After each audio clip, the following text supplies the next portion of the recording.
Danes boste tukaj lahko razmišljali, ustanavljali, poslovali, pa tudi zaprli svoje podjetje.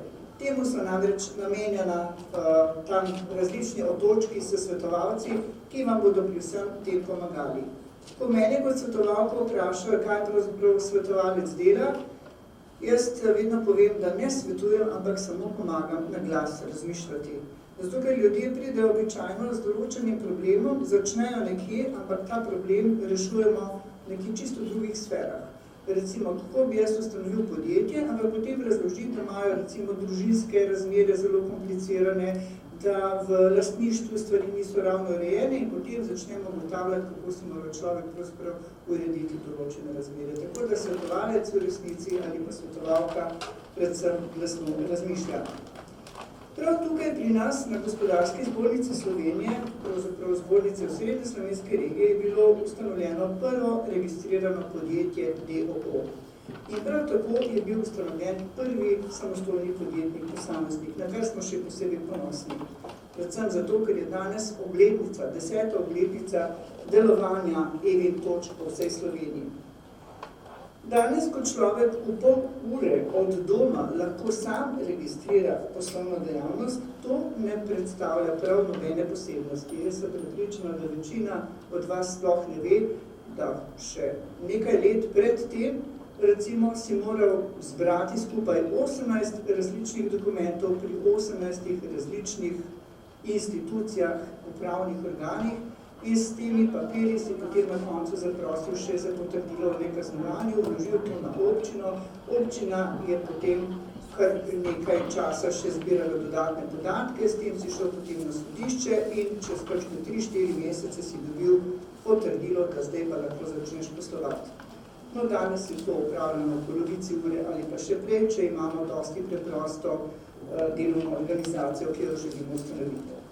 Sodobna tehnologija prinaša s seboj prednosti in po eni strani seveda tudi zmanjšanje administriranja, kar je seveda zelo dobro. Ampak hkrati hitri in poenostavljeni administrativni postopki ne pomenijo tudi, da je podjetnik odvezan znanju ali pa da je podjetnik odvezan zbiranju informacij in neprestanemu izpopolnjevanju. In to znanje, informacije, to je ključno za uspešno pot na tržišče doma in predvsem uspešno pot skupno evropsko tržišče. Če ste podjetniki ali boste to šele postali, če ste podjetnice in boste to morda širile tudi na mednarodno tržišče, se verjetno z mano strinjate, da je najpomembnejši postulat za vse podjetnike tisto, kar v zakonu piše.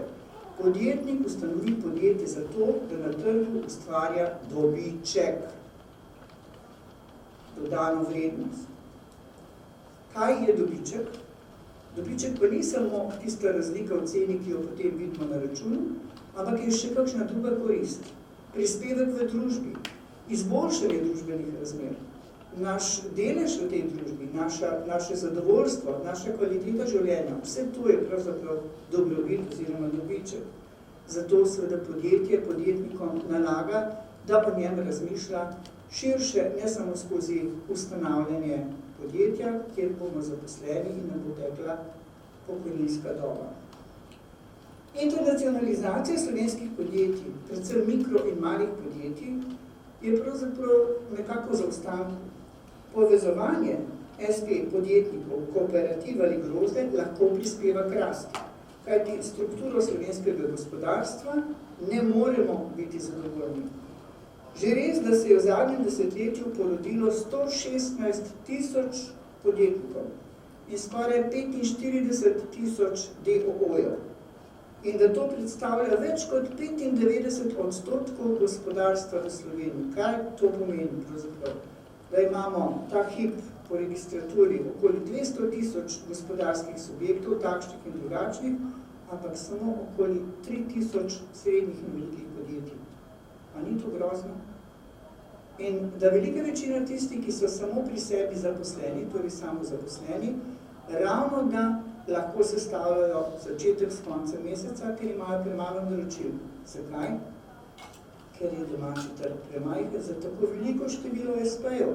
Torej, Pot je ven, imamo skupni evropski trg, ni več carin, ni več ovir, edina ovira je v nas samih, v našem pomanjkljivem znanju tujih jezikov, kajti kar naprej ne moramo angažirati še prevajalcev, in predvsem na mladih, na katerih svet stoji, je to, da se zelo hitro opremijo z dodatnim znanjem jezikov in seveda vsega ostalega. In podporni sistem VMTočk omogoča tudi konkretne informacije o poznavanju nam bližnjih trgov ali pa širšem. Želimo si uspešna, inovativna, prodorna mala podjetja in podjetnike. Želimo si malo gospodarstvo, ki bo ključno prispevalo k ekonomskemu zdravju Slovenije, ki bo znalo izkoristiti priložnost skupnega evropskega trga, ki bo povezano nastopalo na globalnem trgu. Naša današnja okrogla miza se posveča prav tem temam.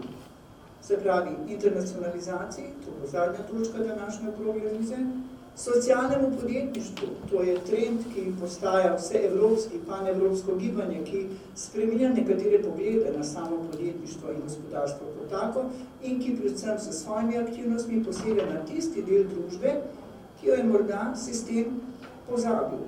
V lovu za predvsem dobičkanje, kot pravimo, so tudi nekatere gospodarske družbe pozabile na to vprašanje. In ljudje imajo določene potrebe, zato je socialno podjetništvo zagotovo pomemben trend in pogled v prihodnost. Kaj pa ženske? Žensko podjetništvo. Porečete moški običajno. Zakaj pa samo žensko podjetništvo? Zakaj pa ne vse? Oziroma, zakaj pa ženskam dajati prednost? Ja, prav zaradi tega, ker ženske pri svojem delu tako ali drugače vključujemo kar več poklicev in več angažmajev hkrati. In če je podporni sistem primeren, seveda to ni ovira za ustvarjanje družin. Mi pa vemo, da je Slovenija na vrhu držav, ki ima premajhen prirast prebivalstva, ker se mladi ne morejo odločati za družine, ker mladi nimajo na razpolago dovolj delovnih mest, ker se naši mladi izseljujejo kljub temu, da so visoko izobraženi in bi morali najti delovna mesta za njih. In en del odgovora na vsa ta vprašanja je tudi žensko podjetništvo. Ženske so ekonomski potencial, ki ga premalo cenimo, premalo upoštevamo in premalo spodbujamo. To so torej 3 današnje teme. Imam kar nekaj sogovornikov, gostov, vsaka tema od njih ima 20 minut in vas prosim, dobili ste lističe, kar nekaj jih je na stolih, kjer ste se usedli, eden od njih je bil prazen. Na ta list že ob samih predstavitvah napišite razpravno vprašanje oziroma predlog za diskusijo, kajti najprej bodo predstavitve, potem pa vas bom pozvala k diskusiji. Ko bomo zbrali to vprašanje, seveda bo lažje, da bo diskusija tudi kvalitetno stekla. Torej izkoristite tisti listič, upam, da imate tudi kakšno pisalo pri roki, tako da bomo uri pa pol pravzaprav kvalitetno izkoristili naš čas, da bo vsak od vas imel priložnost vprašati, kar si želi vprašati na določeno temo ali pa širše, in da bomo seveda vsi zadovoljni zapustili danes popolno te prostore z občutkom, da vemo nekaj več, da smo spoznali koga več, ki bo skupaj z nami morda se ustvarjal tudi našo podjetniško prihodnost. Moje ime je Marta Turk, sem podjetnica od leta 1989, drugače pa direktorica Zbornice Srednje Slovenske regije, kar je že nekako v zaključku moje delovne kariere, ampak želim svoje znanje deliti tudi z vami drugimi. Zdaj pa prihajam na to, da predstavimo naše goste. Zadlagam vzame vsak od vas mikrofon. Tomaž ste že našel. Prvi je povabnik besedi Tomaž Stritar. Pravijo, tako so mi ga predstavili, da je strokovnjak za socialno podjetništvo. In on je rekel, da bi povabil k sodelovanju še 2 gosti, tako da jih bo predstavil tudi sam. Nekaj predstavitve so tudi pripravili in predlagam Tomažu, da kar začnete. Dobar dan. To se pa sliši. Kaj tako da odpeli pač, veste? Zadnjič je moja žena gledala slike iz teh mojih predavanj, veste, jaz veliko predavam tudi na temo socialnega podjetništva, pa je rekla, pa te kako se ti oblačiš, no, skusi v nekih razlečenih puloverjih, pa ne vem kaj, ne. No in danes sem si dal srajčko gor in sem rekel, evo, zdaj šel kar spet, bomo vsi videli in se upravičujem tudi PowerPointa, nisem nič pripravil, ker če sem že tako lepo obleko, najbolj, da me pa zdaj gledate, ne, da se nisem zastonj zjutraj rihtel, ne. Da, malo heca, malo pa je tudi resnica o tem, čisto res. Najprej hvala za povabilo v domu gospodarstva. Pa to se pa sliši tako veličastno, da ne bi še več domov, da bom kar tle. Tako, kot je že bilo rečeno, torej hvala za povabilo. Zelo super, da ste se odločili na program umestiti tudi socialno podjetništvo. Mislim, da je prav, da se o tem čim več pogovarjamo. Moje ime je Tomaž in danes sem prišel v bistvu k vam z eno nalogo, da zelo na kratko vam nekaj povem o socialnem podjetništvu, kaj to je, kaj to ni.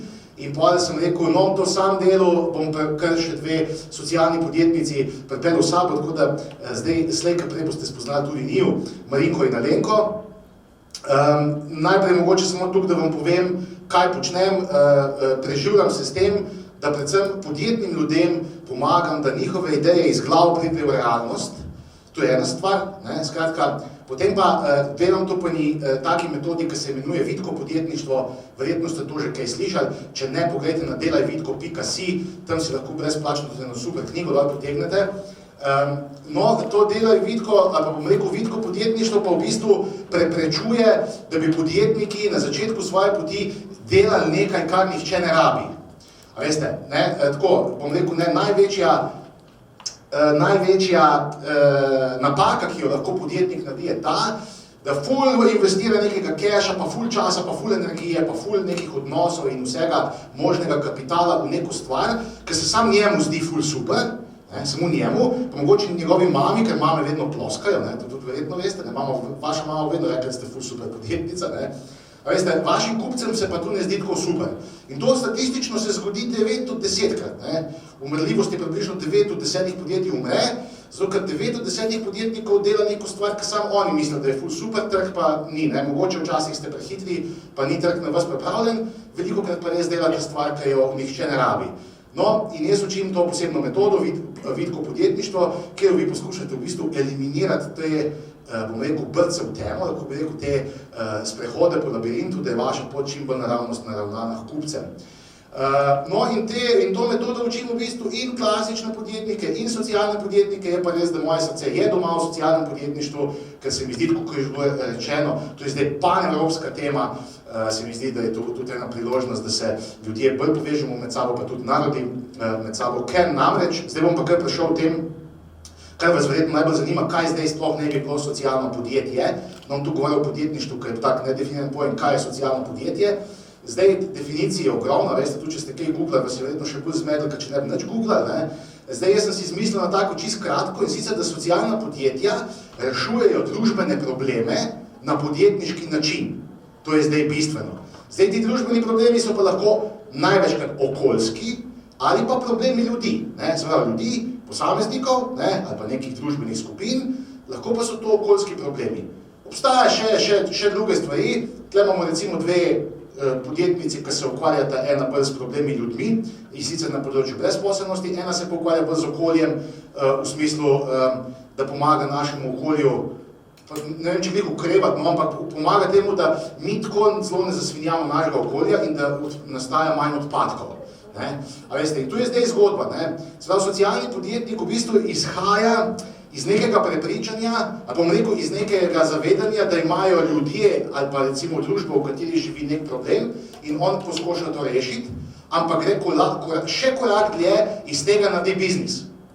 Veste, in ta v bistvu iz tega naredi biznis je pa najtežji korak v socialnem podjetništvu in če je v klasičnem podjetništvu umrljivost 9 podjetnikov umre od 10, ne dobesedno, seveda njihovih podjetij umre, ne, oni ne umrejo, no vse upam, da ne, potem je v socialnem podjetništvu umrljivost še večja. A veste, ker finta je ta, da načeloma vi lahko recimo rečete, mene ful moti, ker je ful odpadkov tle okrog leži, ne, pa vi organizirate recimo eno akcijo čistilno, pa veste, to je prostovoljska stvar, malo sosede, pa malo družino nahecate, pa malo tam učistite, pa ste super stvar naredili, pa veste, iz tega še ni biznis. Ne, in če vi hočete biti pa socialni podjetnik, boste pa dejansko z tega narediti biznis. No in se tudi da, ne, Marinka vam danes celo prinesla je pokazati par izdelkov, kaj oni delajo, ne, se pravi, kako so oni pa le naredili z tega biznis. Se pravi, iz nekih odpadkov, ki bi že lahko končali, pa tam še 500 let nekje pač bili zakopani. Ne. A veste, zdaj, In to je v bistvu vsa zgodba. A veste, zdaj pa socialni podjetniki imajo tako zelo lahko, imajo bolj lokalne zgodbe, pa zelo velike. Recimo, meni zelo ljub je socialni podjetnik iz Avstrije, Johan Gutmann se piše, veste, on je živel v eni taki regiji avstrijski, ki je pri nas približno Bela krajina, veste, tako pač, tam na meji, nekje, oni so na meji s Češko, a veste, tu je vse pozabljeno tam, vse veste, daleč od srca, daleč od oči, Dunaj je tam, Uni so tam, tukaj pri nas je tle Ljubljana, Metlika je pa tam dol nek, a veste, in je bila v tisti regiji ful visoka brezposelnost, ful ljudi je bilo brez službe in on je pač cel čas tuhtal, kako bi lahko tem ljudem pomagal, Veste, in pa se je spomnil, si rekel, Madonna, večina ljudi v mojih sosedov ima neke male kmetije doma, ampak oni skozi govorijo, da ne bojo na teh kmetijah delati, ker se jim ne splača. In pa je v bistvu on ustanovil socialno podjetje kot zadrugo in vse te svoje sosede na hecu, da so začeli zelišča pridelovati in iz teh zelišč on zdaj meša čaje, se pravi proizvaja čaje, ki jih prodaja praktično po celem svetu. A veste, on je, tako bi se rekel, tu neke rozce gojijo, tam pa se neki hipiji pa malo še kadijo, pa tako, Ampak ni res, a veste, Sonnentor, mogoče ste že videli te čaje, tudi v Sloveniji, v Mercatorju so, po celem svetu so, recimo, on ima 40% delež v Nemčiji, Se pravi, 40% čajev, ki jih spije 70-milijonski nemški trg, grejo iz njegovega podjetja. In v tem podjetju ima zaposlenih 135 ljudi in 125 kmetov prideluje izključno zelišča samo za njega. Se pravi, 125 družin se v bistvu posredno živi od tega, ker vsi pridelujejo zelišča samo za njega. In še 125 ljudi ima zaposlenih v bistvu v podjetju, da to vse pakirajo. Veste, ker je tudi tako, če boste kaj Google lahko, boste tam videli, da je ena novinarka Primorskih novic je z njim naredila en intervju, pa je napisal, sem si najel svetovalce, ker sem hotel malo svojo proizvodnjo optimizirati. Prvo, kar so mi rekli, odpust pol ljudi. In rekel, in jaz sem odpustil svetovalce. Veste, ima to zgodbo pol. Za ljudi, ljudje so na prvem mestu. Je pa res pa je pa tle odzad marketinška zgodba, če boste šli v Mercator po ta čaj, boste videli, da odtekane ta škatlica 20 filtrov stane 1,70 €, njegov čaj stane 3,80 €. Ampak očitno je kupce prepričal in stvar funkcionira in s tako ceno si lahko tudi prevočite, veste, da se tu ne dela na Kitajskem, da se to ne pakira, da tu ne delajo roboti, ampak tu delajo ljudje in načeloma se ima 6-urni delovnik, ker tudi dosti meditirajo, seveda preden začnejo delati, meditirajo, preden grejo domov, 1 uro imajo za kosilo, seveda ekološko kosilo in tako. Skratka, recimo to je ena taka zgodba, bom rekel, avstrijska. V Sloveniji so mi pa ljubi socialni podjetniki, recimo z Maribora, veste, ker so se pa nekako poskušali Slovencem dopovedati, se pravi, borijo se proti predsodku oziroma dejstvu, da Romi so leni in nočejo delati. In veste, ko so naredili v Mariboru? Romsko restauracijo. Prvo romsko restauracijo v Evropi. In tam noter delajo Romi kot natakarji in kot kuharji. In v bistvu, veste, tu ima pa 2 nivoja, oni po eni strani s to kulinarično kulturo, pa tam tu strašne žurke delajo, pa koncerte, pa to.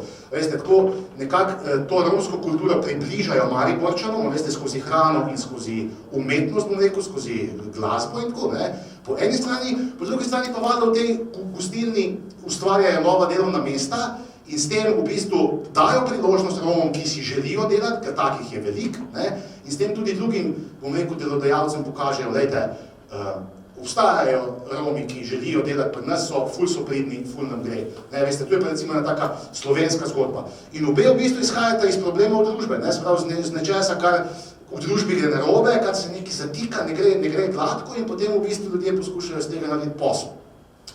Tako da v bistvu tukaj na kratko upam, da sem približno razložil nekak koncept, iz česa ne bi socialni podjetniki izhajali, se pravi iz problemov družbe in iz tega poskušali narediti posel. In na tem mestu bi pa zdaj kar predal v bistvu besedo kar mogoče Marinki za začetek, bo pa ona vam v bistvu čisto na konkretni stvari tudi ona povedala, kakšne izdelke imajo oni, s čim se vse soočajo, tako da boste še en dober slovenski primer videli. Gre pa tukaj, veste, v bistvu, ko se vi nekaj novega spomnite, je itak tu inovacija, oziroma najprej je ideja, pa je invencija, pa je inovacija. Zdaj Marinka že ima inovacijo, ker načeloma definicija inovacije je ta, da že nosi denar, se pravi, njene stvari že tako funkcionirajo. Mogoče je poslovna ideja do Alenke še na meji, bom rekel, v okvirih invencije, ker namreč oni že delajo z brezposelnimi, več bo sama povedala, kaj delajo, ampak nekak poslovni model še iščejo. Veste, imajo še zunanje financiranje, imajo donatorskih sredstev, kak razpis, in še iščejo, kako bi iz tega naredili biznis in so še v tej fazi, Marinka pa dejansko je pa že podjetnica, pa jaz včasih rečem na kakem predavanju, da je taka slovenska socialno-podjetniška multinacionalka, ker ima ful že enih trgovin po Sloveniji, pa tako vam bo povedala. Tako da, Marinka, izvoli, jaz bom pa dal PowerPoint. Ja. Ja, lepo pozdravljeni. Najprej nekaj uvodnih besed, potem pa vam bom v sliki prikazala, kaj pravzaprav delamo. Namreč gre za čisto novo dejavnost, ki smo jo iz nič razvili in velikokrat vidim, da samo besede nekako ne prikažejo tega, kar pravzaprav predstavlja nove produkte, nove možnosti, predvsem seveda zaposlovanja, teže zaposljivih. Mi smo socialno podjetje tipa B, kar pomeni, da moramo že po zakonu vključevati več kot 30% teže zaposljivih. Mi jih imamo zdaj po evidenci 67%. In kaj je zdaj tisto, iz česar narediti posel, denar, da lahko preživiš? Ker verjamete mi, na trgu nikogar ne zanima, na račun okolja, na račun ljudi. Vsak pač kupi po svojih zmožnostih, stanje v Sloveniji finančno vemo, kakšno je, in še vedno tudi vseh javnih ustanovah, vse povsod, je prvo in edino merilo cena in čisto nič drugega. Tako da vse ostalo je potem fajn, da je, pa super, pa fajn ste, samo iz tega se pa ne da plačati računov, ne? Tako da je treba seveda potem stvari peljati na drugačen način. In v čem je ta inovativnost, bom razložila na konkretnih primerih, ker ne nazadnje zadeve, kar delamo mi, niso nekaj tako strašno inovativnega, da bi rekli, da smo zdaj odkrili ne vem kaj, ne. V bistvu gre bolj za koncept povezovanja, ki smo ga uspeli vzpostaviti v lokalnih okoljih, ker socialno podjetje ne more samo delovati. Tu ni tako, kot da imaš nek SP ali pa nekaj, pač delaš za sebe, v bistvu te neki drugi ne zanimajo, marsikdo sploh ne ve, kaj oni dela, ne. Mi smo dolžni delati tako, da imajo ljudje, tisti okoli nas, pa seveda širši koristi in to morajo občutiti. In to pomeni, da ne moreš biti neviden, po drugi strani pa seveda kako že to pregovorno slovensko zapiranje, da ne bi sodeloval, da raje nič kot z nekom premagati in to v bistvu spostaviti na ta način, da lahko potem preživiš. Tako da vam v prvem delu postavila v bistvu ta koncept, kako na kakšen način sploh, in potem v drugem delu seznanitev s temi izdelki in tisto, kar se mi zdi pomembno, ključno merilo, kaj s tem, če plačamo, tako kot je kolega Tomaž omenil, malo več, to zdaj par centov, evrov več, kaj s tem pripomoremo? Ali s tem, da privrčujemo, ali s tem omogočamo v Sloveniji delovna mesta? Ker ravno to razmišljanje, da privrčujemo s tem, ko nekaj zdaj plačamo, ne vem, korenček, kofro 20 centov manj, kot pa kmetu, a smo res zdaj privrčevali na dolgi rok sigurno, ne? Ampak seveda na ta način, da delovna mesta še bolj stiskamo in odganjamo ven, to pa je nekaj, kar je pogubno za vse. Tako da se bo zdaj tjale predstavila.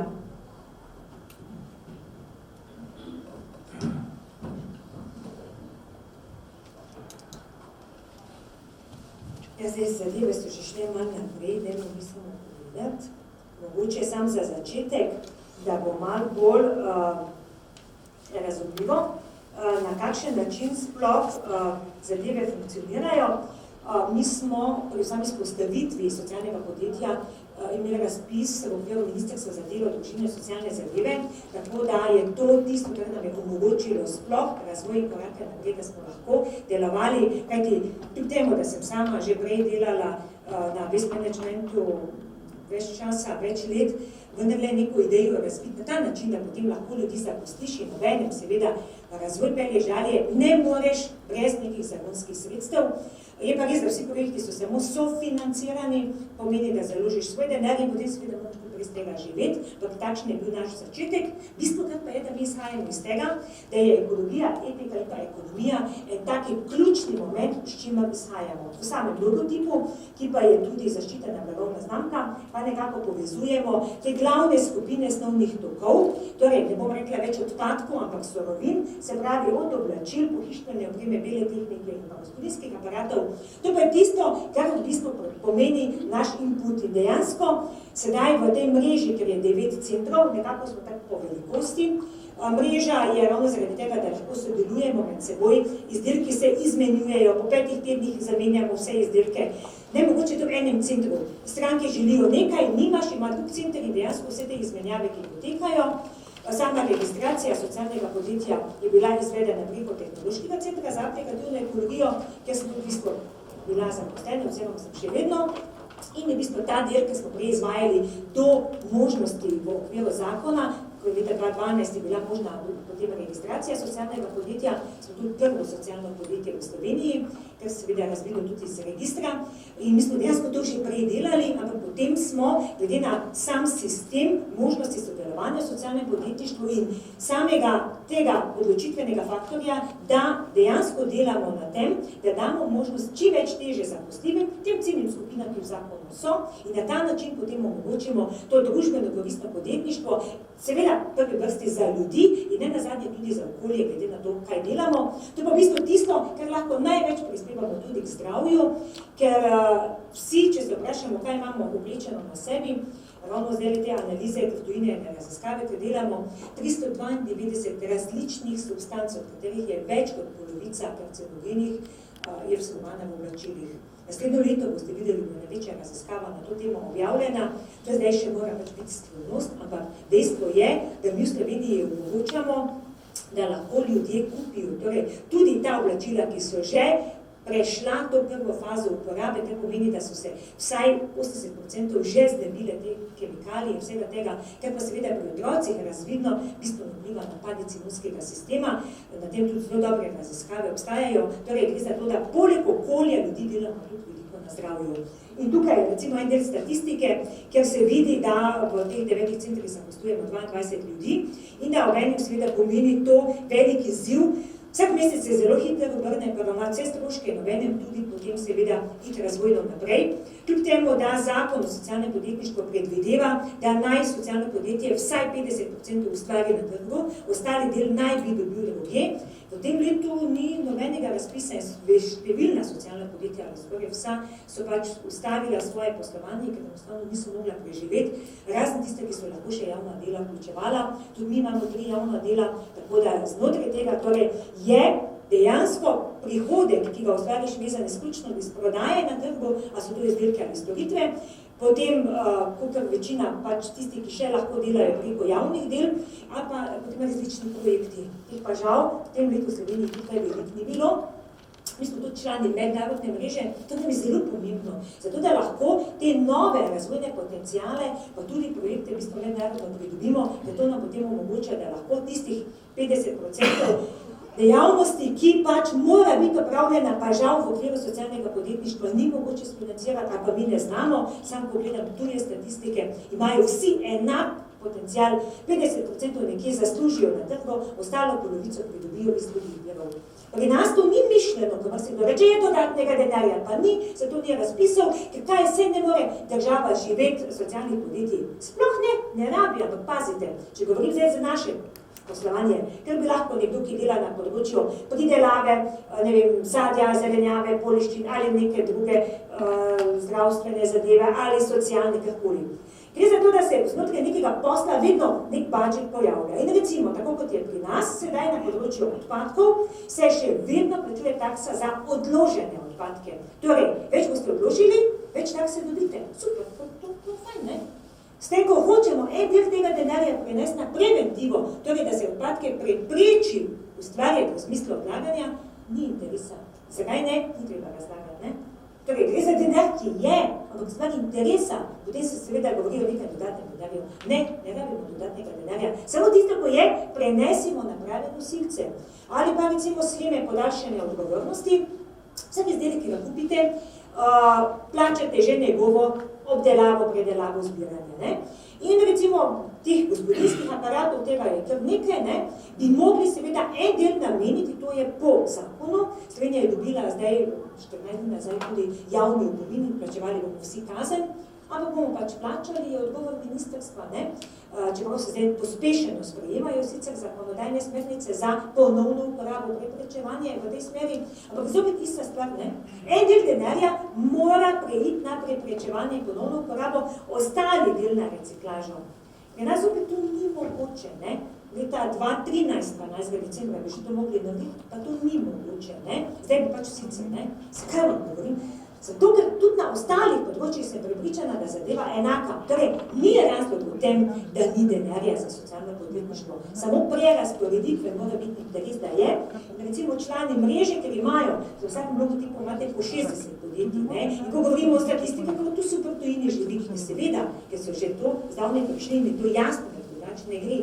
Pri nas, če samo pogledamo, emisije CO2, ker je ključno za vse nas, pazite, to je od nas v bistvu, a bomo hodili z maskami okoli, tako kot pridete dol, ne vem, Čakarto, se ne morate dihati, se morate najprej opremiti, da sploh lahko hodite okoli, Emisije naraščajo, zakaj? Tako je največja produkcija odpadkov, brez okoljske zdravstvene zakonodaje, brez socialne, ni treba razlagati, zakaj. Ampak po drugi strani, v Evropi emisije padajo, ker se veliko industrije še vedno seli tja, en del se seveda še obdrži tukaj, ampak ta potem veliko krat postane nekonkurenčen. Zakaj? Zato, ker je cena malenkost višja, kot pri smo prej, ker ne moreš drugače preživeti, ampak kot pri naših izdelkih, kot boste videli. In to je že včasih problem, ampak kaj je zdaj več vredno? Tista malo višja cena, ali zdravje, delovna mesta, srečni ljudje, kaj je zdaj več vredno?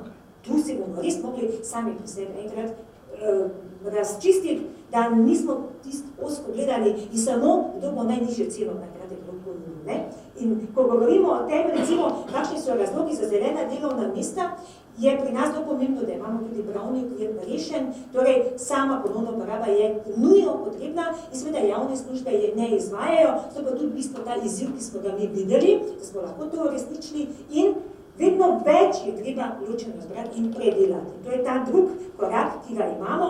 Kaj so razlogi, da smo mi v to šli? Ne zaradi socialnega podjetništva, samo zato, ampak zato, da v bistvu lahko nek okoljski problem, definiran kot problem z odpadki, rešimo na ta način, da lokalno, ker vsak ta center ponovne uporabe, kot ste jih videli, ima lokalne zaposlene in rešujemo tisto, kar nekdo rabi. Recimo v Vojniku imamo večji poudarek na šivanju, imamo tudi medgeneracijski center, ker se potem ti izdelki uporabijo v namen snovne, se pravi posoda, razni pripomočki, kako se to včasih delalo, se delavnice izvajajo, se ljudi naučijo priprave različnih izdelkov, od tega izdelave različnih izdelkov. Ne vem, v Rogaški bolj poudarek na mizarskem delu, ker se pač večje stvari delajo, v Ljubljani bolj na tem dizajnu. Skratka, vsaka lokacija ima potem nek drug primer. In tukaj recimo, ko vidimo nek tak stol za nič, Stol je za nič, se vidite, kakšen je, Zakaj bi stol bil za nič, če pa konče vas samo tole, vse ostalo je v redu, Mi naredimo potem načrt, popravimo in potem tule smo samo džins ušili notri,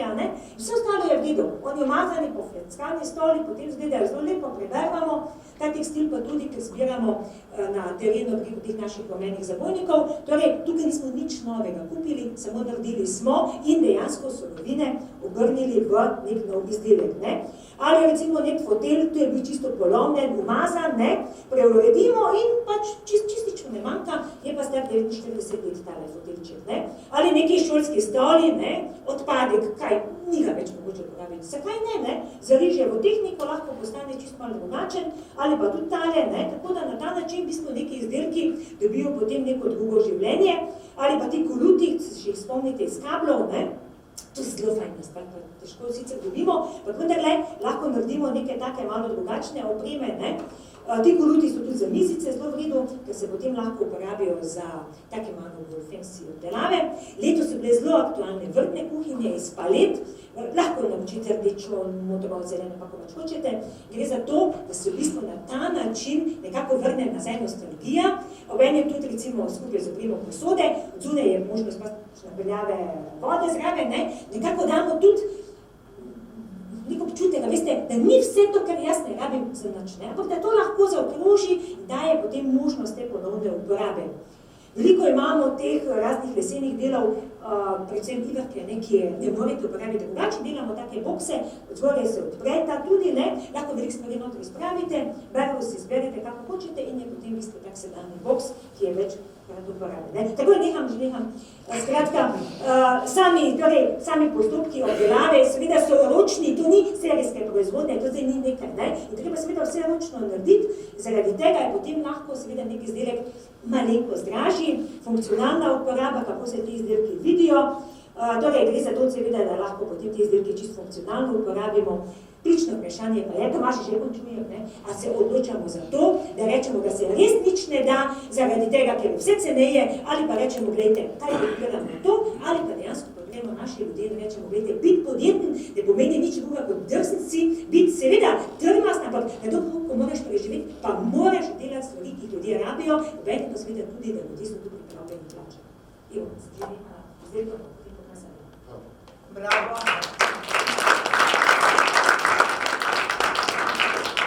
naprej, to je bila Marinka, zdaj bo še Alenka povedala nekaj, kaj ona počne. Hvala lepa. Jaz tudi mislim, da je tak entuziazem, kot smo ga zdaj bili deležni, potrebno podpreti in mu dati čas, zaradi tega, ker tudi to, kar mi počnemo, je na poti do tega entuziazma. Gre za to, da prihajam iz zavoda Nefix in mi že od leta 2000 poskušamo mladim pomagati beležiti neformalno pridobljeno znanje. Ampak smo na tej poti ugotovili, da če mladi z izpisi ne pridejo do delodajalcev, potem imajo tu problem. Pravzaprav smo kot celotna družba ugotovili, da imajo mladi zelo, zelo velike probleme sploh prideti na trg dela. Zdaj pa ključna beseda, ki je tukaj, je pa povezovanje. Mlada oseba, ki je ujeta v šolski sistem, nekako prepuščena na milost in nemilost temu, ali bo kdaj naletela kje slučajno na kakšno podjetništvo, ali bo slučajno naletela na kakšno osebo, ki jo bo pravilno usmerila v njeno poklicno pot, se ji potem lahko na koncu te poklicne poti zgodi, da nima pravih usmeritev in dejansko potem, ko zaključi izobraževanje, niti ne ve, kaj konkretno bi počela. Tu pa s svojimi programi nastopimo mi. Imamo 2 uspešna programa, ki mlade vsak na svoj način nekako poskušata spraviti na trg dela. Eden od teh programov so zaposlitveni klubi. Zdaj bom povedala samo zanimivost, ker nimamo veliko časa. Če na začetku zaposlitvenih klubov vpraša mlade ljudi, kaj pa menijo o podjetnosti, koliko procentov mislite, da jih reče, to pa ni za mene?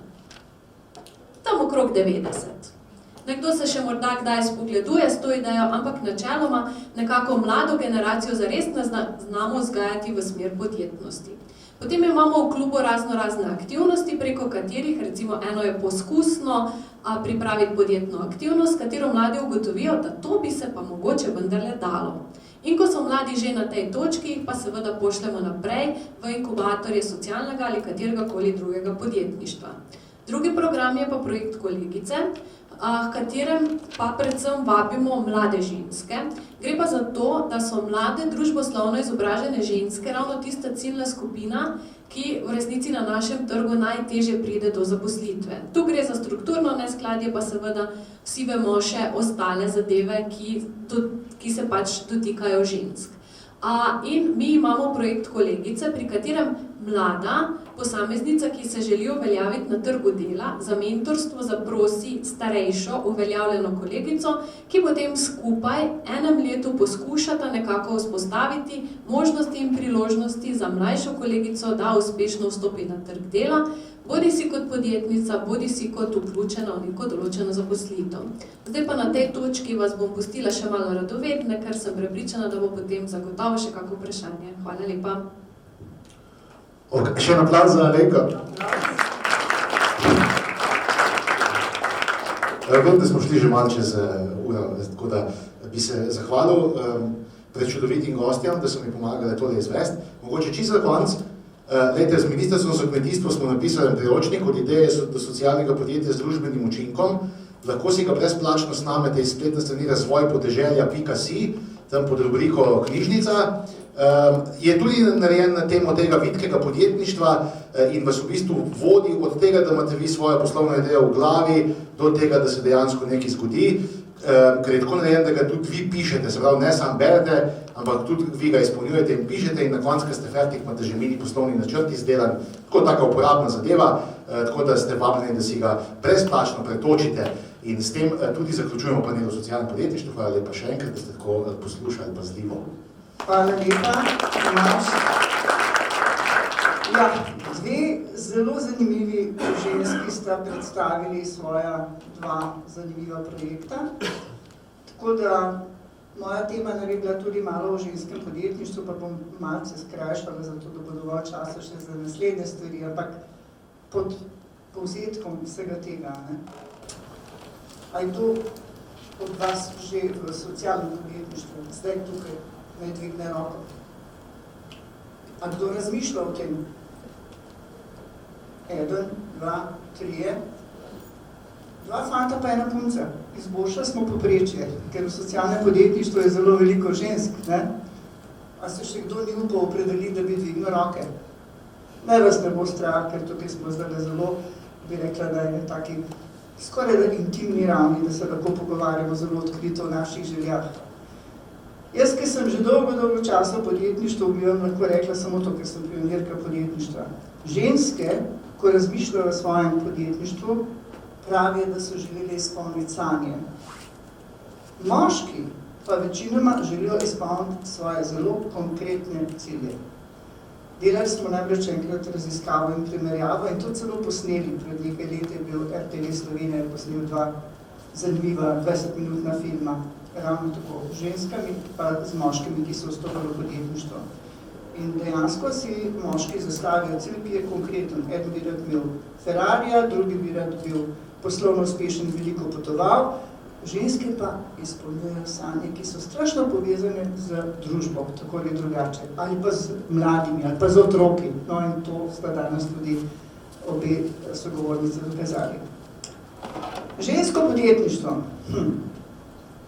Če bi vas zdaj vprašala, da odkrito poveste, kaj si vi o tem mislite, sem prepričana, da celo med ženskami, ki ste tukaj, bi bilo kar nekaj dvoma, če je to sploh potrebno.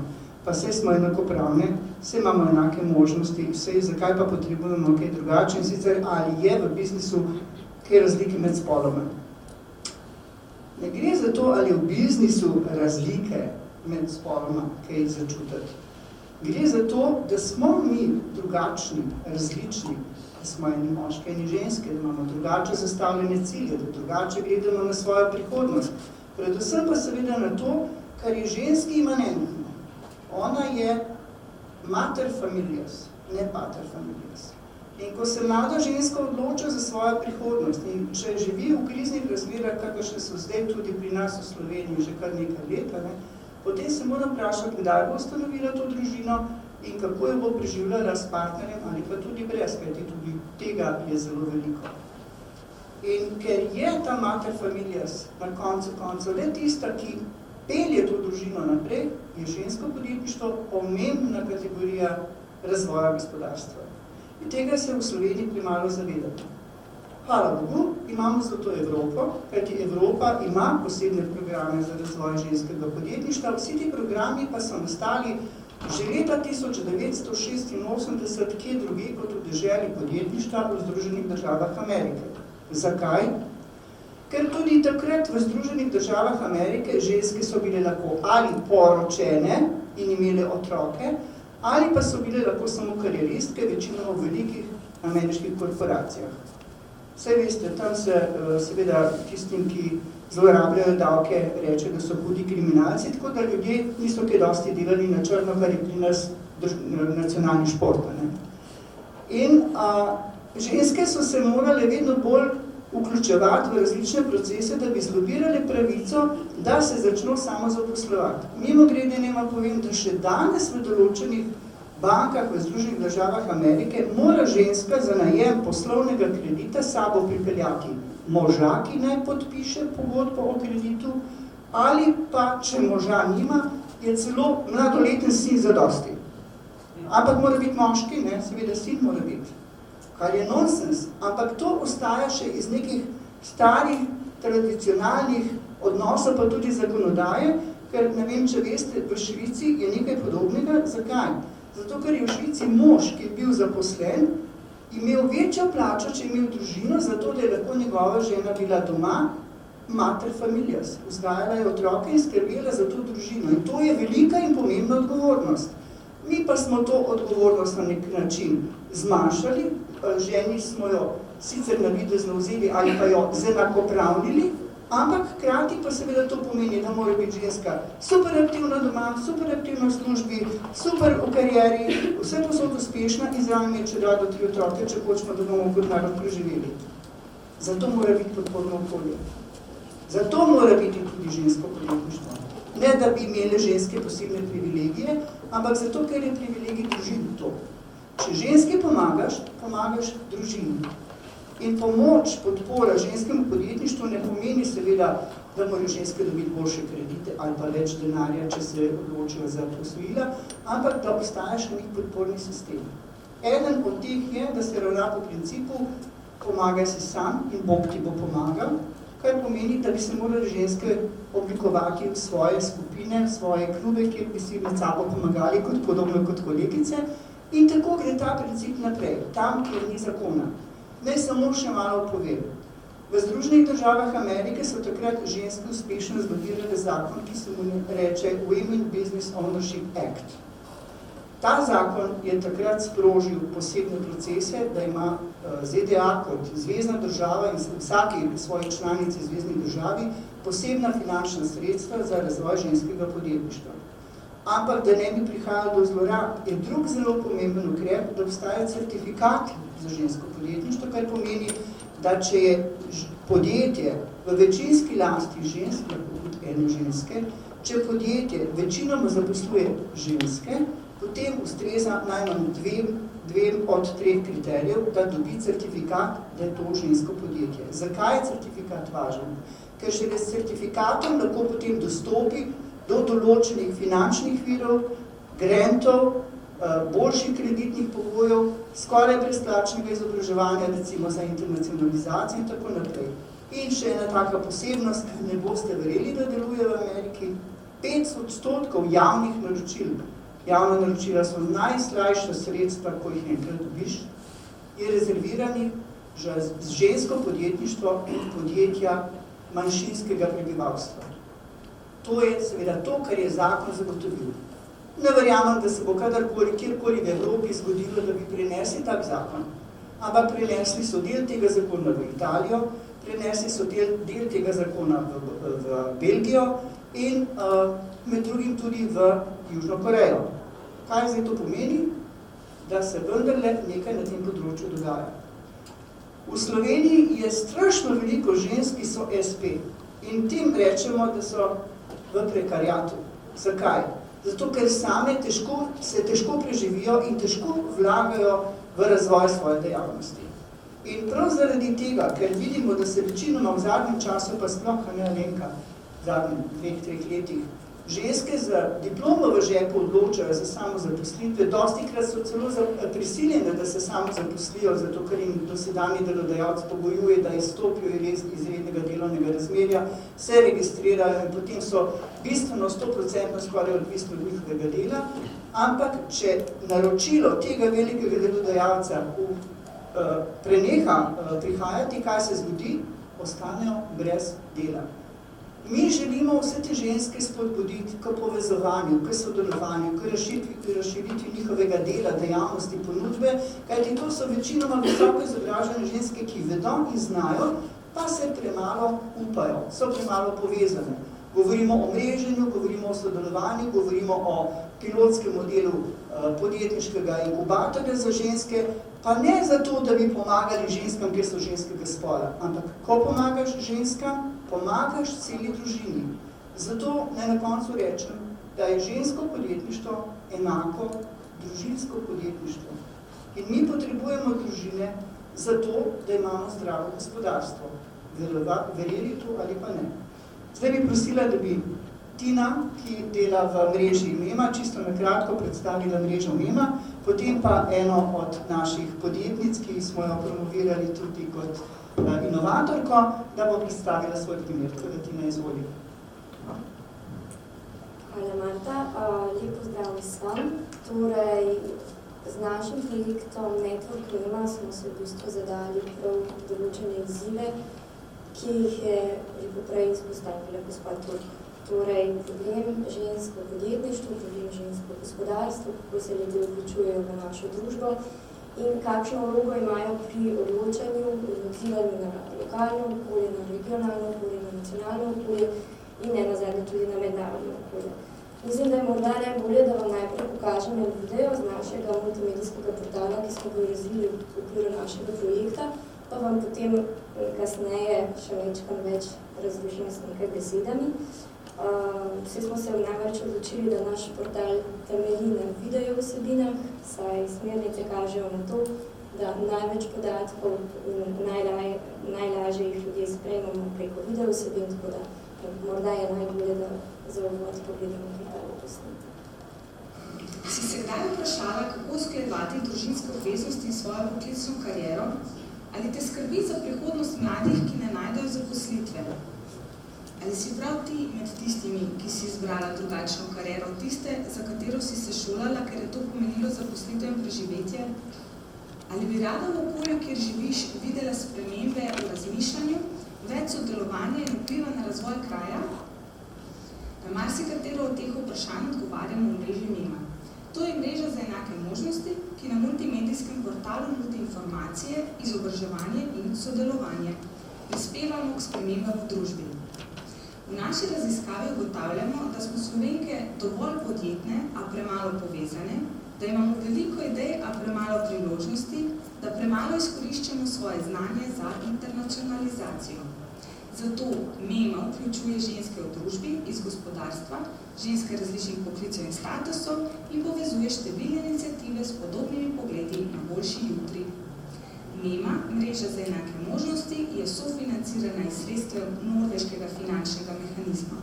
Partnerji v projektu bomo skupaj z vami postavili regijske svete žensk, kjer ima svoje mesto obrtnica, kmetica, podjetnica, ravnateljica, umetnica, aktivistka. Skratka, vsaka oseba, ki si želi prispevati k pozitivnemu pogledu v prihodnost.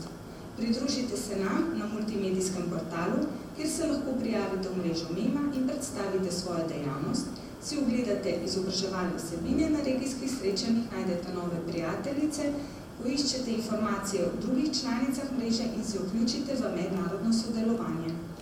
Koledar dogodkov regijskih srečanj za jesenski termin je objavljen na portalu www.network-mema.com. No, torej, mislim, da je bil tale uvodni video kar dosti povedan. Gre pravzaprav pri projektu Network Mema za mednarodni projekt, v katerem se trudimo nekako dvigniti raven ekonomske neodvisnosti žensk, spodbuditi njihovo povezovanje v neke organizirane združbe in njihovo sodelovanje. Regijski sveti so bili omenjeni na videu. Zakaj regijski sveti? Zato, ker se nam zdi pomembno, da začnemo lokalno, da začnemo doma, da se med seboj povezujemo, že tisti, ki se med seboj poznamo. Torej, čisto v vsaki regiji smo že do sedaj smo organizirali 9 takih srečanj, naslednje sledi recimo 11. novembra v Postojni. Tam se sreča regijski svet, kjer je v vsakem svetu neka predstavnica, koordinatorka, ki nudi mentorstvo mladim podjetnicam, novim podjetnicam, tiste, ki že poslujejo, in v regijski svet vstopajo ženske z vseh različnih področij, statusov, si med seboj pomagajo. Med tem, da se povezujejo znotraj posamezne regije, pa menimo, da je zelo pomembno, da se slovenske regije med seboj tudi povezujejo, to včasih pogosto pozabljamo. Zadnjič smo bili na konferenci ženske podjetnosti v Mariboru in tam so bile večinoma izključno podjetnice štajerskega konca. Na to včasih pozabimo, da si kakšna podjetnica iz Maribora lahko dosti pomaga z izkušnjami kolegice z primorskega konca. Prav zato medregijsko povezovanje smo razvili ta multimedijski portal, ki omogoča nek virtualni prostor za vsako posamezno udeleženko te naše mreže. To pomeni, da si ta udeleženka in članica naše mreže lahko sama oblikuje ta prostor, se predstavi na portalu, poišče morebitne partnerke za nadaljnje sodelovanje, poišče pomoč v okviru tega portala in seveda uspešno posluje tudi naprej.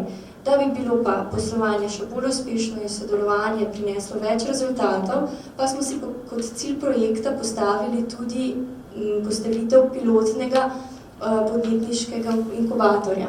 Postavljamo ga tukaj v Stegljah in otvoritev bomo naredili že naslednji mesec, najverjetneje v novembru ali v decembru, na katero vabimo v bistvu vse proaktivne ženske, ki bi se želele v tem sodelovati.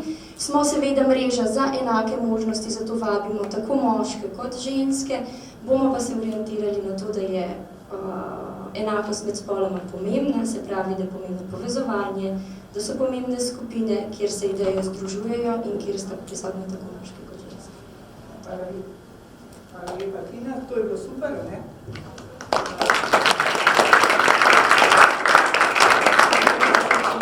Pomeni mentorstvo mladim. Zdaj bi pa prosila našo gostjo, ki je pa tipična predstavnica podjetnice, ki izhaja iz želje ideje in morda najprej povete, zakaj ste sploh začela s to idejo, ki boste danes tudi predstavili. Lepo pozdravljeni, jaz sem Janja Štrubar, lastnica blagovne znamke Lepotica. Bom potem razložila. Najprej se zahvaljujem za povabilo.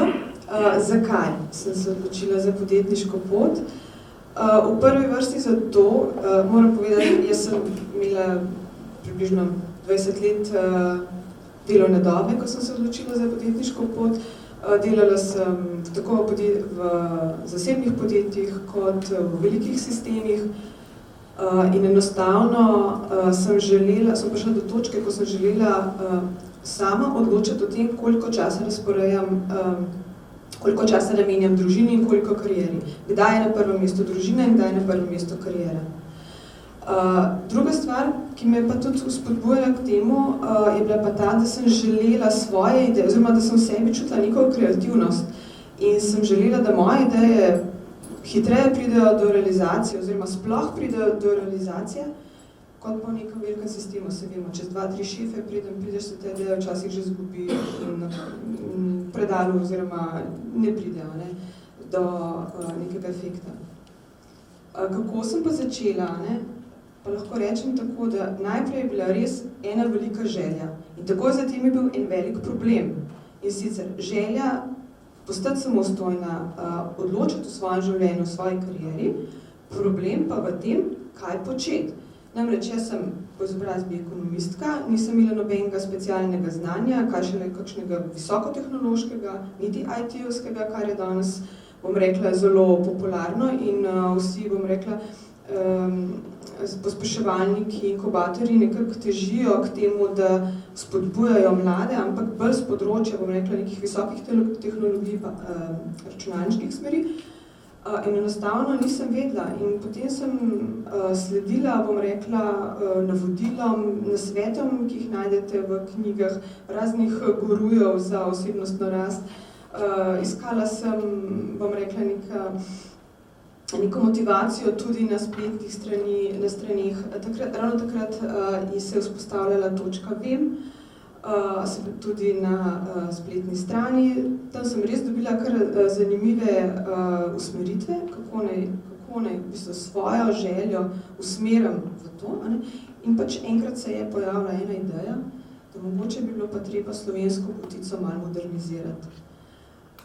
Se veste, slovenska potica, lepo zvaljena, sladka, dišeča, in tukaj sem v bistvu našla neko svojo poslovno priložnost.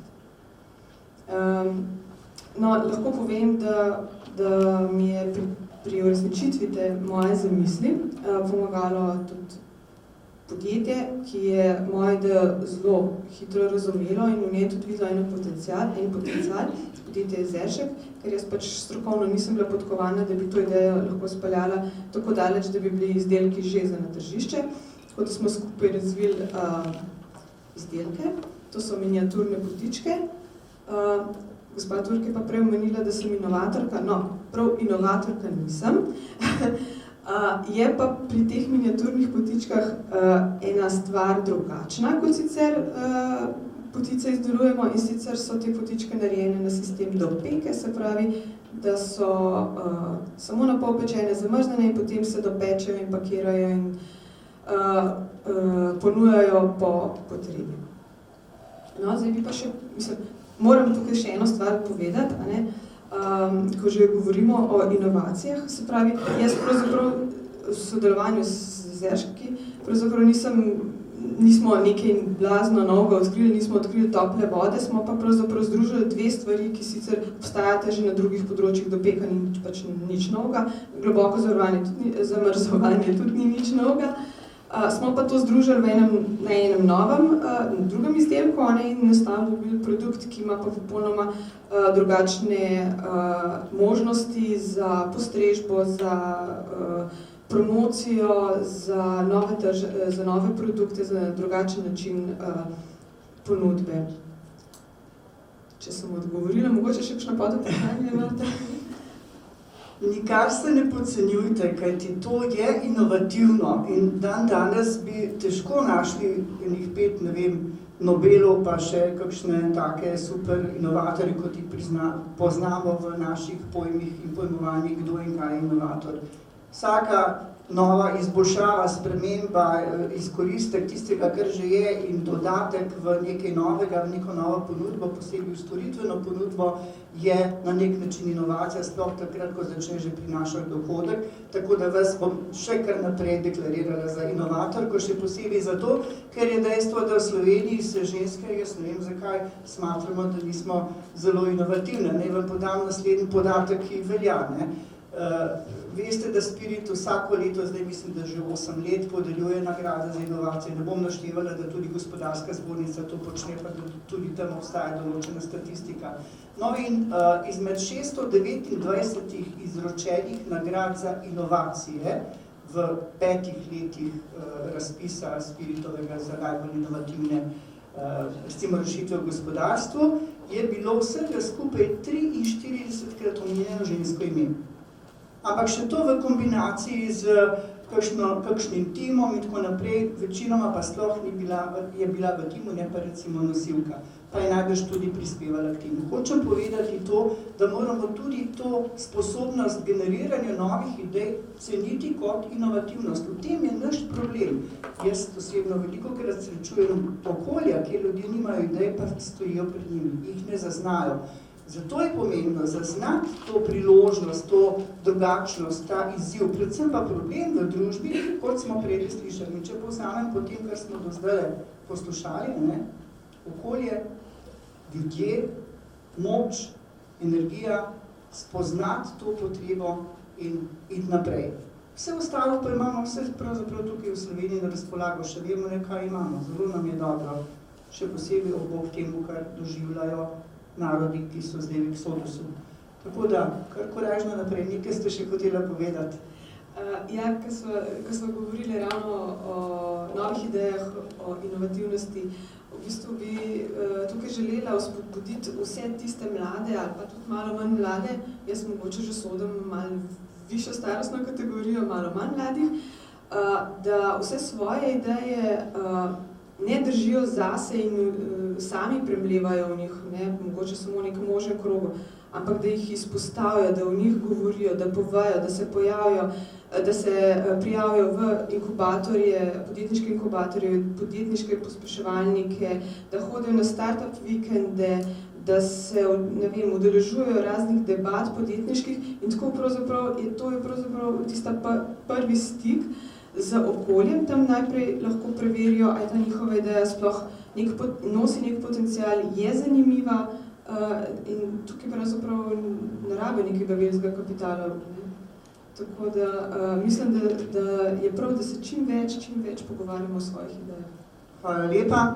Še aplavz za žensko podjetnico. Jaz spomnim, če imate vprašanja, začnite jih pisati. Zdaj bom pa povabila k besedi še Anteja Milevoja, ki je naš zbornični šef za internacionalizacijo.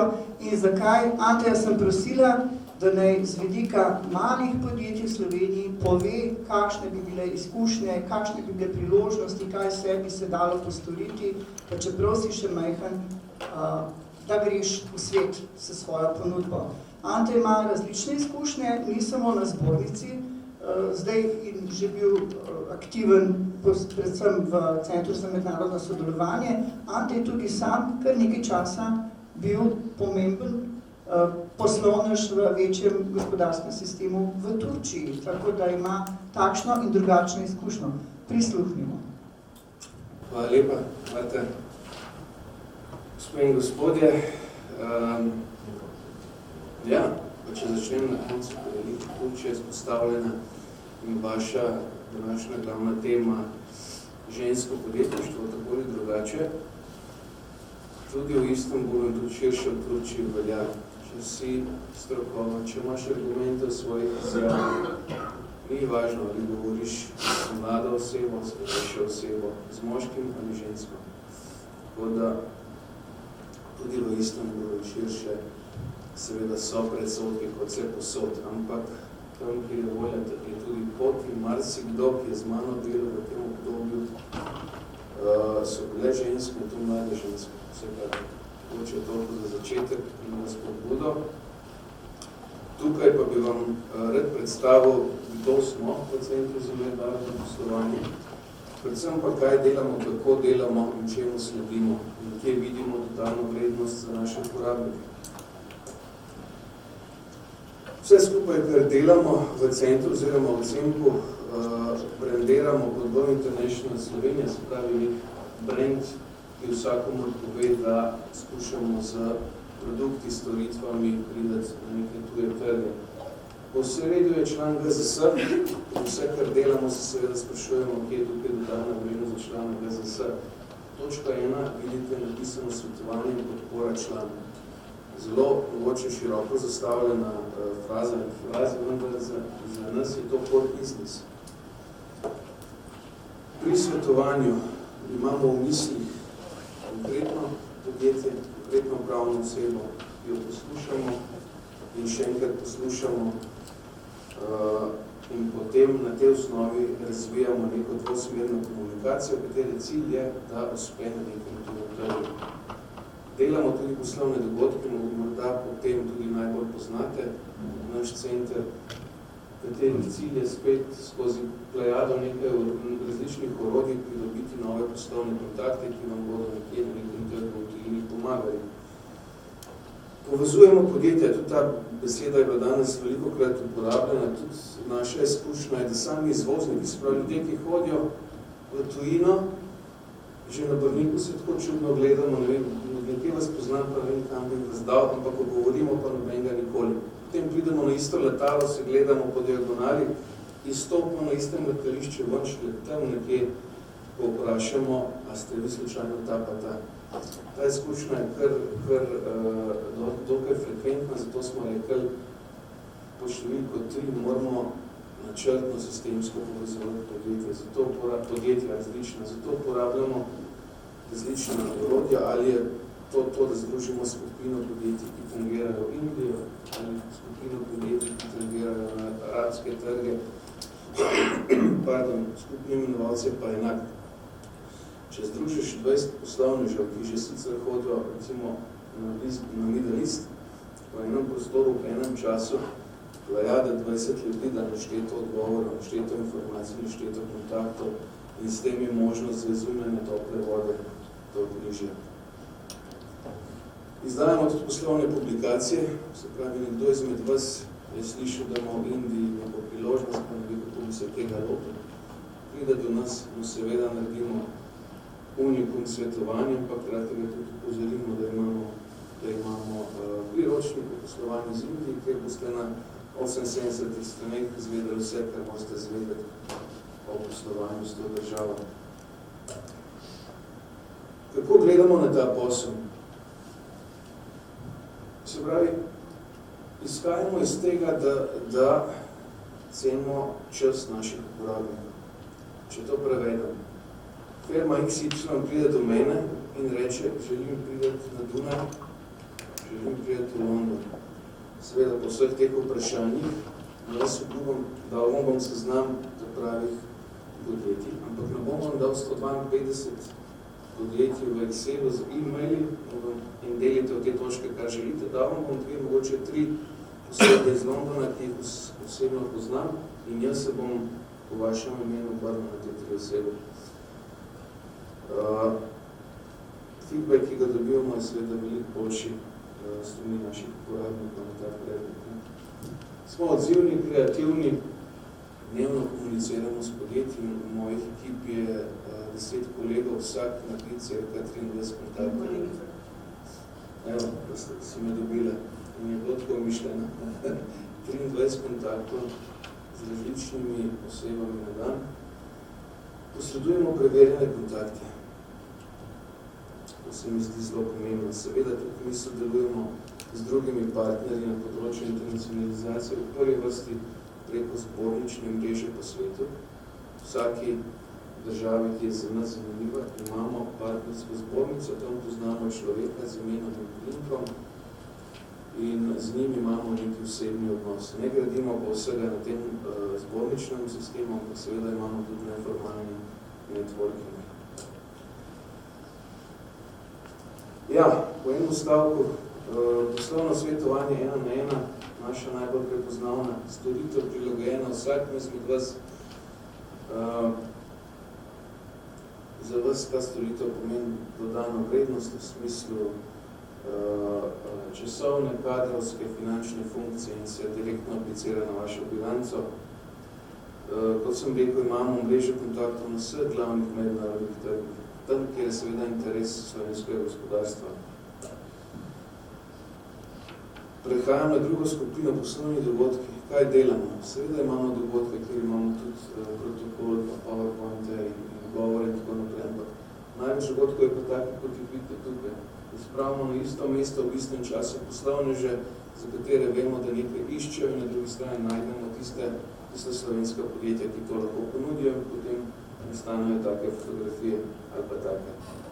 Mimo grede, danes je ponedeljek, v sredo v tem prostoru imamo še eno tako mreženje, poimenovali smo ga Bližnji trgi, zapiče smo 6 kilo Vače v center Slovenije, na del 500 km okrog, in smo rekli, zdaj poiščimo podjetja, ki nekaj hočejo kupiti od Slovenije in zbrali smo jih 25, v sredo so tukaj.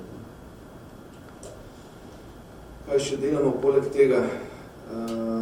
Udržujemo se seveda delegacij, kjer je politika v spredju. En del slovenskih podjetij seveda potrebuje tak postop. Velika večina SMI-ov, s katerimi domnevam, da je večina tudi med vami, pa potrebujejo mreženske dogodke, potrebujejo neke ciljne trge, kjer je operativno delo,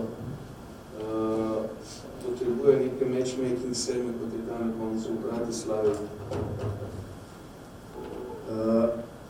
Potrebujejo neke seminarije tipa, kakšni so novi pogoji poslovanja z Rusijo, zdaj kot 200 medij, Rubel je izgubil tok in tok veljave, kaj to pomeni za naše že obstoječe izvoznike na ta trg ali pa potencijalno. Vse to in mi smo stavili, da smo te dogodke nudimo svojemu članstvu.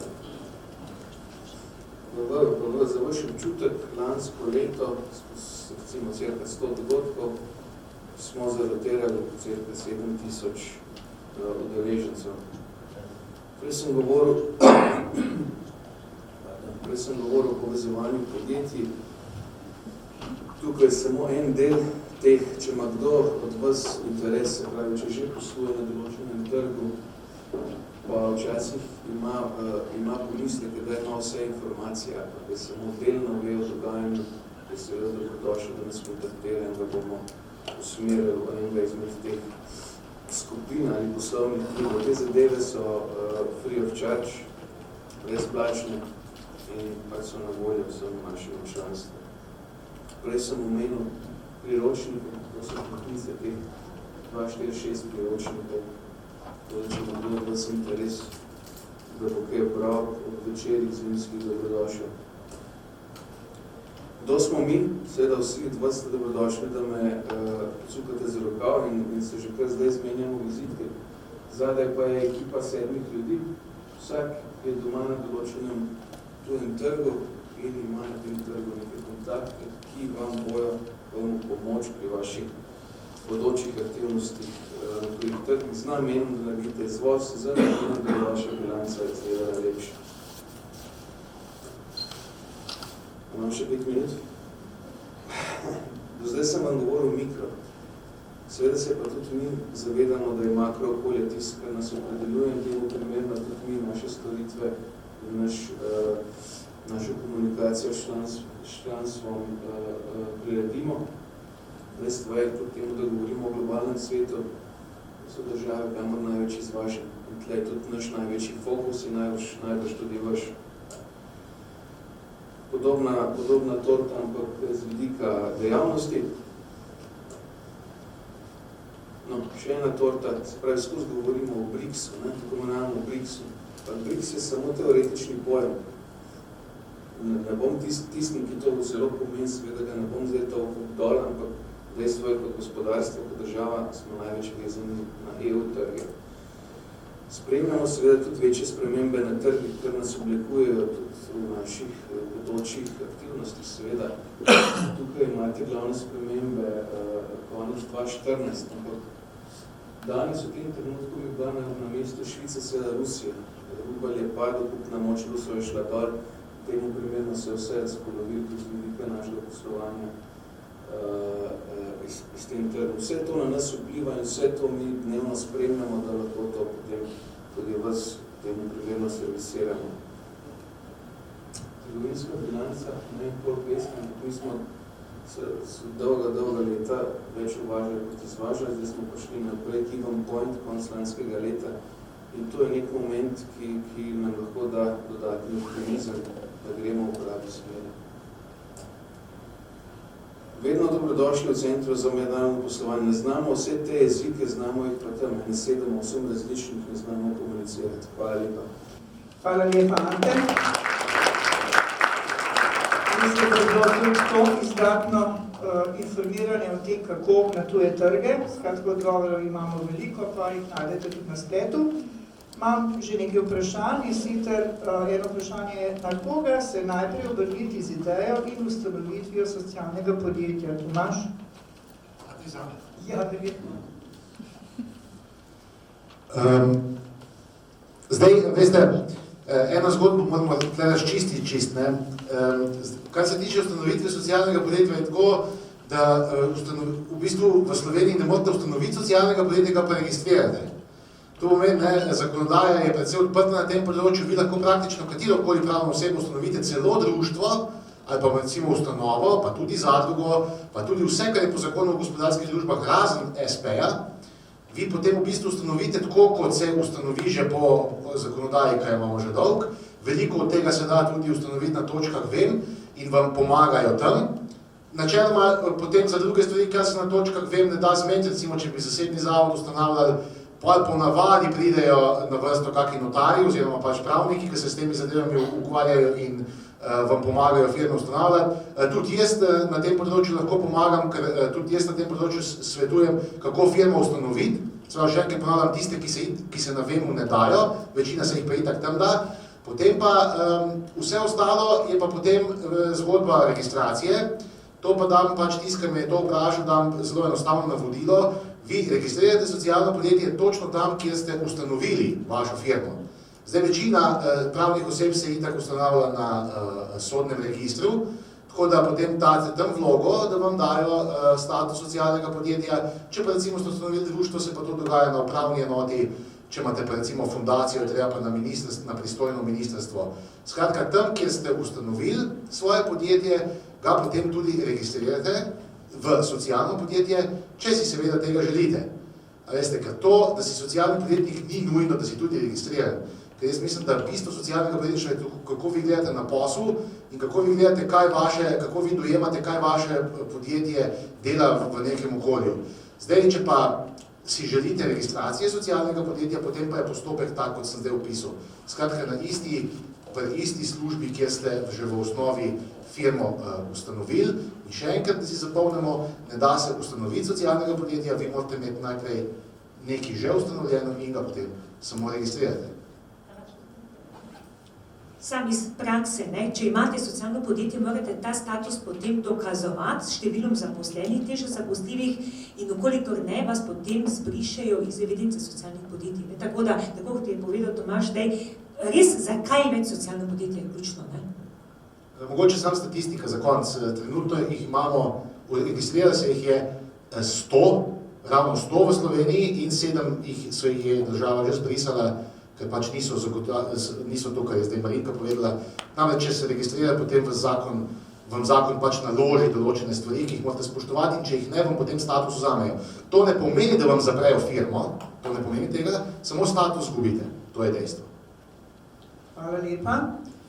Zdaj imam eno vprašanje, ki je za Lepotico. Pot Lepotice od prvega izdelka do prvih kupcev. In pa drugo pod vprašanje, mogoče za vse, ampak mogoče najbolj za podjetnico, kako prepoznati potencialno uspešen izdelek za trg? Najprej pot Lepotice. Do prvih kupcev, ne. Pravzaprav je to kar nekako v mojem primeru je bilo to kar nekako spontano. Se pravi, jaz sem že, bom rekla, ustanovitev podjetja, oziroma v mojem primeru sem se registrirala kot SP, a ne načrtovala že skoraj 1 leto, s tem, da sem bila vključena v Yes Start program, kjer sem pač pridobila precej teoretičnega znanja in bom rekla, nekih kompetenc, kako biti samostojni podjetnik, kaj vse moraš vedeti. Tako da jaz sem se na to kar nekaj časa pripravljala in sem že ves ta čas delala na tem, da bom imela zagotovljen trg. Se pravi, da sem že vnaprej analizirala konkurenco, se pravi, da sem vedela, kam moram iti, kje moja konkurence ni, kje se lahko izpostavim, kje lahko bolj ven štrelim, da sem bolj opazna. Predvsem sem veliko govorila, okrog vsem sem razlagala, da se pripravljam na svoje podjetje, da bom to in to ponujala, to in to prodajala. Odprla sem Facebook stran, internetno stran in pa poskušala sem se v bistvu tudi nekako v medijih čim več pojavljati. Tako da sem ob začetku organizirala novinarsko konferenco, na nje povabila medije, poslala članke na časopise, nekaj oglasov sem si na ta način tudi zagotovila. Na začetku, moram reči, nekateri so bili toliko prijazni, so mi celo neke brezplačne novičke objavili. Tako da, in nekako je potem to začelo pač stvar, je začela krožiti. Očitno pa ima te miniaturne fotičke imajo potencial, tako da je kar ta od ust do ust je šel zelo hitro naprej. Kako prepoznati potencialno uspešen produkt? Ja, ravno tako, kot sem povedala, tako, o katerem se veliko govori. Ne glede na to, da vi nekaj zelo hude napore v to vlagate, ampak da stvari kar, bom rekla, viralno začnejo te informacije med ljudmi se širiti, da ta pove, veš, bom povedal, pa ta mogoče bi ga zanimali, tako da to, bom rekla, to je tak bolj laičen pristop, ne seveda bolj strokovni, pa da naredite tržno analizo in prevetrite vso konkurenco, ugotovite, kje ste, kaj vam manjka, v čem ste boljši od svoje konkurence, kaj vam manjka, da ste v korak s konkurenco, kateri so tisti faktorji, kjer ste močnejši in na katerih lahko v bistvu temelji vaša zgodba. Ja. Še moj del odgovora, ker namreč čisto na začetku sem omenil, da v bistvu ravno to večini ljudi, ki pride do mene, ravno jih podprem na tem področju, se pravi, ki pride do mene, reče, Tomaž, jaz sem to in to idejo, a miš, da bo to šlo. In pa, kdo bi pa jaz bil, da bi v tem sodu, in pa imam zelo enostaven recept, testiraj. In v bistvu ta priročnik, ki sem prej povedal, ki sem ga prej pokazal, in knjiga Delaj vidko, je vse temelji na testiranju, in v bistvu vi, ki imate neko idejo, lahko z pravilnim pristopom, ki ga ti dve publikaciji tudi učita, lahko praktično brez vloženega evra precej dobro ocenite, ali je vaša ideja ima potencial ali ne. V bistvu je samo to, kako sami se plažete, veste. Ker recimo eno od prepovednih vprašanj testiranja je, da vi kupce sprašujete, ali bi kupili. Veste, ker mi kadar trg sprašujemo, ali bi, vsi bi. Ker če jaz zdaj vas vprašam, ali boste naslednje pol leta telesno aktivni in boste telovadili, vsi bi. Ali boste se prehranjevali bolj zdravo, vsi bi.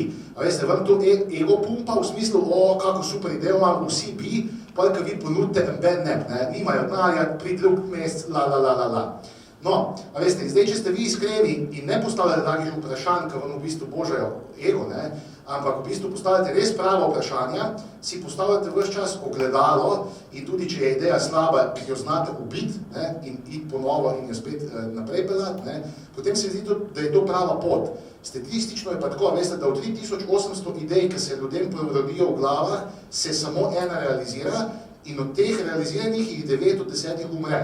Tako približno je, zato je ta postopek testiranja idej morate čim hitreje pelati in čim prej ideje ubivati, če niso prave, in čim prej iskati uno, ki bo res zlata jajca znesla in se čim manj oklepati tega, veste, da ste doma v garaži 2 let, zapravljate cash od stare mame, ki je delnice prodala, pa je vložila v vaše podjetje, po 2 letih ugotovite, da ste 2 let delali nekaj, kar nihče ne rab, zabili ste full cajta in denarja in nič se ni zgodil. Zato moj nasvet je, čim več testirite, v teh knjigah piše kako, ker namreč tudi, če se boste samo dobivali z ljudmi pa govorili, jaz bi to delal, kaj ti v tem misliš, veste, v Sloveniji ponavad človek, ki dobi idejo, gre v gostilno, pokliče ti svoje prijatelje, časti pivo in reče, ti jaz bi to delal zdaj. In pa mu nekaj rečejo, ne, pa dej, ste umen, v Sloveniji itak moš vse poznati, vse moš podkupiti, pa itak se nič ne da, še jaz bom spokoj, pet najbolj, da greva mi kar oba v Nemčijo, ne vem kam, A veste, In skratka, ne, če boste samo ljudi na kavice vozili, spet ne boste dobili prave informacije o tem, kako je ideja vaša, če pije vodo ali ne. Pravo vprašanje je treba vprašati, veste, in tudi vedno enako vprašanje, ker samo takrat lahko svoje podatke zares primerjate od osebe do osebe. Zagovarjam dejstvo, da se morate predno štartate svoje podjetje vsaj 100 potencijalnimi kupci pogovarjati 15 minut na kavicah, opraviti te intervjuje in po 100 osebnih pogovorih boste precej dobro vedeli, a ima vaša ideja potencijala ali nima. Točno to, Tomaž. Lahko se še dodam, se strinjam z vsem tem. Predvsem je pomembno to, da teh prvih 100 potencijalnih kupcev niso vaši najboljši prijatelji, sorodniki, mame, ampak čist eni XY ljudi, ki jih ne poznate. Zelo pomembno pa pri tem je, da imate vi mogoče pri roki že nek prototip, rečemo izdelka, ali pač nek poskusni izdelek, ki jim ga poskušate prodati. Se pravi, nekim ljudem, ki vas osebno ne poznajo. In to so tista prva testiranja in vsak naj vam da povratno izkušnjo in vi potem popravljate in nadgrajujete. Super, hvala lepa za to deljenje vajinih izkušenj oziroma priporočil. Tomaž, enako tudi jaz, to sem ti pridel k meni po nasvet, ne? Ali zdaj pa, ko gremo skozi proces pripravljanja poslovnega načrta, seveda že na 2. uri razložim, da je treba narediti raziskavo, on pravi test, raziskavo na trgu, ne? Ampak že v tisti fazi se kar 50% ljudi odloži, da sploh ne gredo, ker oni pa ne bodo nobenega nič vprašali. Njim se zdi, da pač je čista krivica, če njihove ideje nihče noče potem kupiti. To je narobe, ne? To je napačno razmišljanje, to je priporočilo, ne bojte se raziskave ni neki, ne vem, vesoljska tehnologija, to je preprosto 5 do 10 vprašanj, ki jih pa res morate postaviti ljudem, ki vas nimajo zelo radi, ampak ljudem, ki vas mogoče malo manj poznajo. Imamo pa tukaj še vprašanja. Zdaj malo sem izbirala, ker jih je na enem listu kar nekaj. Najprej bom vprašala, Tomaž, kakšne so davčne olajšave za socialna podjetja oziroma na kakšen način država pripomore k uspešnemu poslovanju tovrstnih podjetij? Bo kar veliko vprašanj zame, no? Na sebi sem vesel, zato sem tle. Davčnih olajšav, to je pa vse sem pričakoval, to vsi vprašajo. Davčnih olajšav žal ni. To pomeni, da kar se tiče davkov, jih plačujete čist isto, se pravi, tako kot vaše podjetje mora davke plačevati, jih tudi, če ima status, plačuje enake. To je zdaj prvo dejstvo. Se pravi, zaradi tega, ker bi imeli vi status socialnega podjetja, niste oproščeni kakšnega posebnega davka. To je prvo vprašanje, potem pa je bilo, kakšne vzpodbude.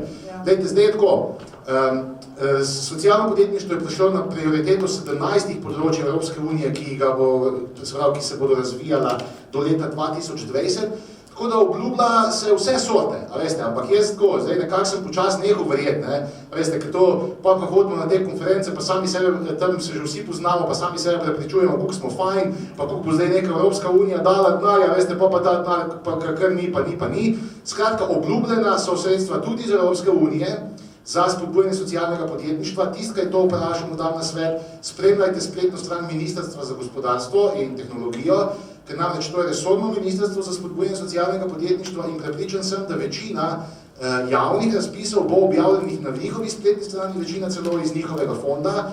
Nekaj mislim, da bo pomagalo tudi Ministrstvo za delo, sploh tisti podjetniki, če imate kakšne ideje, da bi kakšne ranljive skupine zaposlovali, koliko sem prej omenil Mariborčani, ki zaposlujejo Rome in tako. Mogoče je pa še Ministrstvo za delo pravi naslov. Vam dam pa na svet, če je ideja prava, če pije vodo, če ima potencial, jaz mislim, da se dobi tudi zasebnega investitorja, ker namreč, veste, ljudje, se pravi zasebni investitorji, ki posojajo denar, če ga posodijo podjetju, ki pa še nekaj dobrega v resnici na koncu naredi, je itak še toliko boljši, ste vi še boljši magnet za njih. Dam pa vedno, kadar me ljudje vprašajo, kje dobiti kak cash za zagon ideje, dam na svet, glejte, obstaja dosti evropskih fundacij, bom rekel, se pravi, večinoma zasebnega kapitala, bolj filantropskega kapitala, ki je zelo bogati zemljani, pač podpirajo tudi socialna podjetja. Ena takih je recimo Schwab Foundation, pa Skoll Foundation, recimo Jeff Skoll, eden ustanoviteljev eBaya, je naredil svojo fundacijo, ki izključno podpira samo socialne podjetnike, tudi v Evropi. Skratka, malo pogooglite, recimo največja fundacija na svetu je Ashoka Foundation, malo pogooglite te tuje vire kapitala, oni večinoma isto imajo razpise, Recimo tudi Evropska komisija ima en zelo močen razpis na področju socialnega podjetništva. Včeraj so finaliste objavili, niti enega finalista ni iz Slovenije. So iz Avstrije, so iz Madžarske, so iz Hrvaške celo 2, en z Bosne, pa ste od 10 finalistov. V Sloveniji niti enega. Ne? In tu je znak v bistvu, da se precej malo Slovenci prijavljamo na tuje fundacije. Res je, da tekmujete pa s celo Evropo, ampak če imate fantastično idejo, bo pač tudi v Evropi pila vodo. In zato se mi zdi tako, poskušajte malo pogledati od zunaj, kjer je še od zunaj kak denar leži in ni samo nujno, da se na Slovenijo fokusiramo in da bi tle pač neke investicije poskušali dobiti za razvoj svoje ideje. Hvala, Tomaž. Zdaj bi bilo pa za Marinko. Na kakšen način si socialna podjetja zagotavljajo dodatne vire financiranja, ne zgolj iz dejavnosti? Tisti sem malo prej nakazala, umetnost preživetja. Verjamete, vsi, ki smo v socialnem podjetju, zdaj govorim sicer o svojem imenu, ampak poznam kolege, ki isto pač delamo, kolikor lahko, torej, noben ne pozna 8-urnega delovnika, to je dejstvo, delamo v različnih podjetjih še dodatno zraven, iščemo vse možne povezave v tujini, ker žal, ne glede na dejavnost, ampak analiza to tudi kaže, ne, da ne moreš 100% pokriti vseh stroškov, pa lahko delaš ne glede na kaj, vse to so tudi vsa socialna podjetja na istem, tako da v bistvu ne opravičujem sebe, da tega nismo sposobni, tako da je treba potem kupiti nekih drugih dejavnosti, v nekih drugih podjetjih in da v bistvu s tem, ampak na dolgi rok opozarjamo, ne moreš tako delati, ker, tako kot je bilo povedano, ne, že v zakonu je obljubljeno za tisto razliko, ker pazite, rešujemo teže zaposljive, morate vedeti, da vsak od teh rabi neko mentorstvo. To niso ljudje, ki bo daš navodila zjutraj ob 7 in to pokajo po šivih, letajo sem tja vse, dejloč od tega, to so ljudje, ki ves čas rabijo nekaj. Torej imaš nahrbtnik s temi ljudmi, potem izključno, kar ni bilo poudarjeno. Socialna podjetja delamo v bistvu posle, ki niso dobičkonosne, to tudi zakono predvideno, torej neprofitne dejavnosti. Ne? In potem seveda delaš lokalno, ne? In z vsem tem biti konkurenčen zdaj na trgu, ker pa to ne šteje, to je umetnost. Ne? Torej brez tega, ampak ves čas poudarjam, gledajte, denar za to se bo mogel najti iz tistih virov, kjer zdaj leži v nepravih kanalih. Drugače pa, torej treba v bistvu vse tisti, ki delamo na trgu, pač delamo v različnih drugih povezavah še. Hvala lepa. Zdaj pa vprašanje verjetno zame. Na katerih področjih imajo ženske več priložnosti oziroma možnosti za uspešno poslovanje? Oziroma na katerih področjih se kaže pomanjkanje žensk v smislu uspešnega prispevka k razvoju? Zelo široko, jaz rečem temu filozofsko vprašanje, ampak na nekaj stvari lahko zelo konkretno odgovorim. Tudi iz tistega, kar je prej Alenka predstavila. Jaz sem šla 14 dni nazaj v soboto na tečaj programiranja za ženske. A ste bili to? Seveda nisem IT-evka, ne bom se kar nasmejal, si isto, imam leso. Tako da kako bo to? Ne, mislim, ena drug deca. Ste bili tudi tam. Pa čudite si. Skratka, to je sicer svetovno gibanje, ki se mu reče Django Girls, ker seveda se programira v okolju Django, ki ga IT-evci poznate. To je prva stvar, ki se mi zdi pomembna vedeti. Ne za meni, mislim, ne o meni, ampak o Django Girls. Druga stvar je ta, da bo naslednje leto v aprilu praznovanje ene zelo pomembne obletnice, pa vas najprej vprašam, a kdo ve, kdo je bil tisti, ki je napisal prvi računalniški program na svetu? No, to ste morali sklepati iz mojega vprašanja, da je bila ženska. Ampak jaz sem vprašala, kdo je bil? Ne vemo, ne? To je bila Ada Lovelace. In prosim, zapomnite si jo po enem drugem podatku. To je bila hčerka Lorda Byrona. Lord Byron pa čez druge, ne vem, gimnazijske predmeta, kjer smo se morali naučiti, kdo je bil sploh romantični pesnik Lord Byron, ki se je v Grčiji boril za grško samostojnost in marsikaj počel in marsikaj tudi okoli ženske osvajalo pa tako naprej. No, ampak ona, Ada, je bila njegova hči in seveda, ker je bil on zelo hud intelektualec, je tudi rodil takega otroka in ona je napisala prvi računalniški program. Dolgo časa ni bilo to priznano njej, ampak njenemu kolegu. Umrla je pa na porodu. Zakaj to poudarjam? Ker prvič, dejstvo, da IT je nastal s pomočjo in z inicijativo ženske, lepo vas prosim, ženske imajo priložnost v IT-u. A ni to fino, sediš, samo doma lahko sediš, od doma lahko delaš, naučiš se računalniškega programiranja in programiraš. Vsem to sicer ne paš, ampak mnogim bi pa pasalo. In tudi tiste dekleta, ki so zdaj na situ in rešetu, brezposelnosti, pa imajo že diplomo v žepu, bi z manjšim dodatnim izobraževanjem lahko šla tudi v ta poklic. Tukaj je en odgovor, kje je več priložnosti. IT je priložnost za vse, ne ga zanemarjati. Številni novi poklici obstajajo na področju IT-ja. Multimedijski portal, ki ga mi tukaj predstavljamo, pa tistega drugega zrno zdravja tudi, je pravzaprav ena priložnost za ustvarjanje novih poklicov, kjer se ženske absolutno lahko najdejo. Gre za kombinacijo poznavanja medijev, recimo vse tiste, ki študirajo novinarstvo ali pa želijo biti v PR-u, bodo imeli strašansko veliko prednost, če bodo znali te stvari, ki jih napišejo in narišejo, tudi posneti in pripeti na portal. Še več, vsa mikro in mala podjetja, ki imajo vsaj 5 zaposlenih, pa nimajo priložnosti, da bi se ukvarjali s samo svojo postavitvijo spletnih strani in ves čas ažuriranjem podatkov in socialnih omrežij, bodo slej ko prej morali odpreti delovno mesto vodje oskrbovanja socialnih omrežij, ali pa kako to mu že bomo rekli. Super priložnost za ženske, ker znajo pisati, ker znajo to skombinirati in postaviti tudi v računalniško okolje. Dajte to izkoristiti. To je zdaj recimo ena od priložnosti. Ne bomo zdaj govorila, ženske so premalo v tehničnih poklicih, pa premalo smo zbirali deklet v tehnične poklice, tudi fante smo. Tisti hip, ko smo v osnovni šoli ukinili tehnični pouk, tisti hip smo pravzaprav dovolili samo to, da tisti fantje, ki so jako zainteresirani za tehniko, bodo našli še druge priložnosti, da se bodo v tem izpopolnjevali. Vse ostalo poprečje bo pa, ko bo prišlo v poklicno šolo, hodilo v koferje za prav mesečni zaslužek in ne bo imelo nobene vizije za naprej. Vi ste tisti, ki ustvarjate nove generacije, vaši otroci, če so še majhni, skrbite za to. Sami vlagajte v njihovo znanje, moram še to povedati zraven. Ženske so pa zelo dobro plačane, ne boste verjeli kje. V gradbeništvu, tudi v Sloveniji. In tudi to je poklic, kjer je žensk malo, ampak takrat, ko se pojavijo, jih v okolji gradbenih podjetij kar cenijo.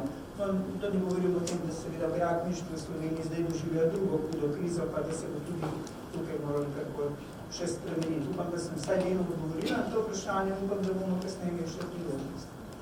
Zdaj je še eno vprašanje, za katerega bi pa predlagala, da imamo individualni pogovor, in sicer gre za osebo, ki očitno je samo založnik, drži knjige in sprašuje, kako dobiti zaslužek ob prodaji knjige. To bomo se pogovorili, najbolj je važna zelo kalkulacija, kako bi prodate. Jaz kot založnica vam lahko samo to povedati, ko založite neko naklado, 50% morate prodati v prednaročilu, ostalih 50% je samo plus. Pa če je to naklada 100 ali pa 1000, to je matematika, preprosto. A je še kdo napisal kakšno vprašanje in ali ga želi kdo izpostaviti, pa da mu da mikrofon? Ja? Ali vam prinesem mikrofon? Ni treba pomagati. No, pa bo kje da predlogi? Mene zanima za tole lepotica. Kako ste prišla do podpore tega podjetja? Ste poznali te ljudi, Jezeršek? Ali ste naključno prišli do njih pač kako? Ja, kako sem pravzaprav prišla do te povezave s podjetjem Jezeršek? Nobenega nisem poznala. Poznala sem jih kot podjetje, tako kot vsi, iz javnosti. Vedela sem, da so oni pač na področju hranjenja slovenske tradicije, kulinarične tradicije, nekako najbolj k temu naravnani, da pač imajo to znanje, da vpeljujejo nove ideje. Jaz sem pač tudi sicer, bom rekla, zelo strastna kuharica doma in tudi zelo rada hodim kaj dobrega pojesti in sem pač vedela, da so oni imajo zelo kvalitetne storitve, da zelo dobro sledijo, rekla, tudi trendom modernizacije tradicionalnih jedi. A ne?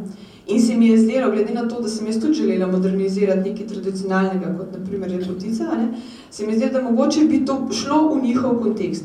Moram pa v bistvu tako, čisto iskreno povedati, da prvi kontakt, ki sem ga imela z njimi, je bil namenjen temu, da jih jaz vprašam, kaj se njim sploh zdi. A je to, da bi nekdo delal miniaturne potičke, za njih sploh zanimivo? Bi oni, kot naprimer podjetje za catering, bili pripravljeni kupovati, recimo od mene, a ne? Ali pa naročati tak izdelek.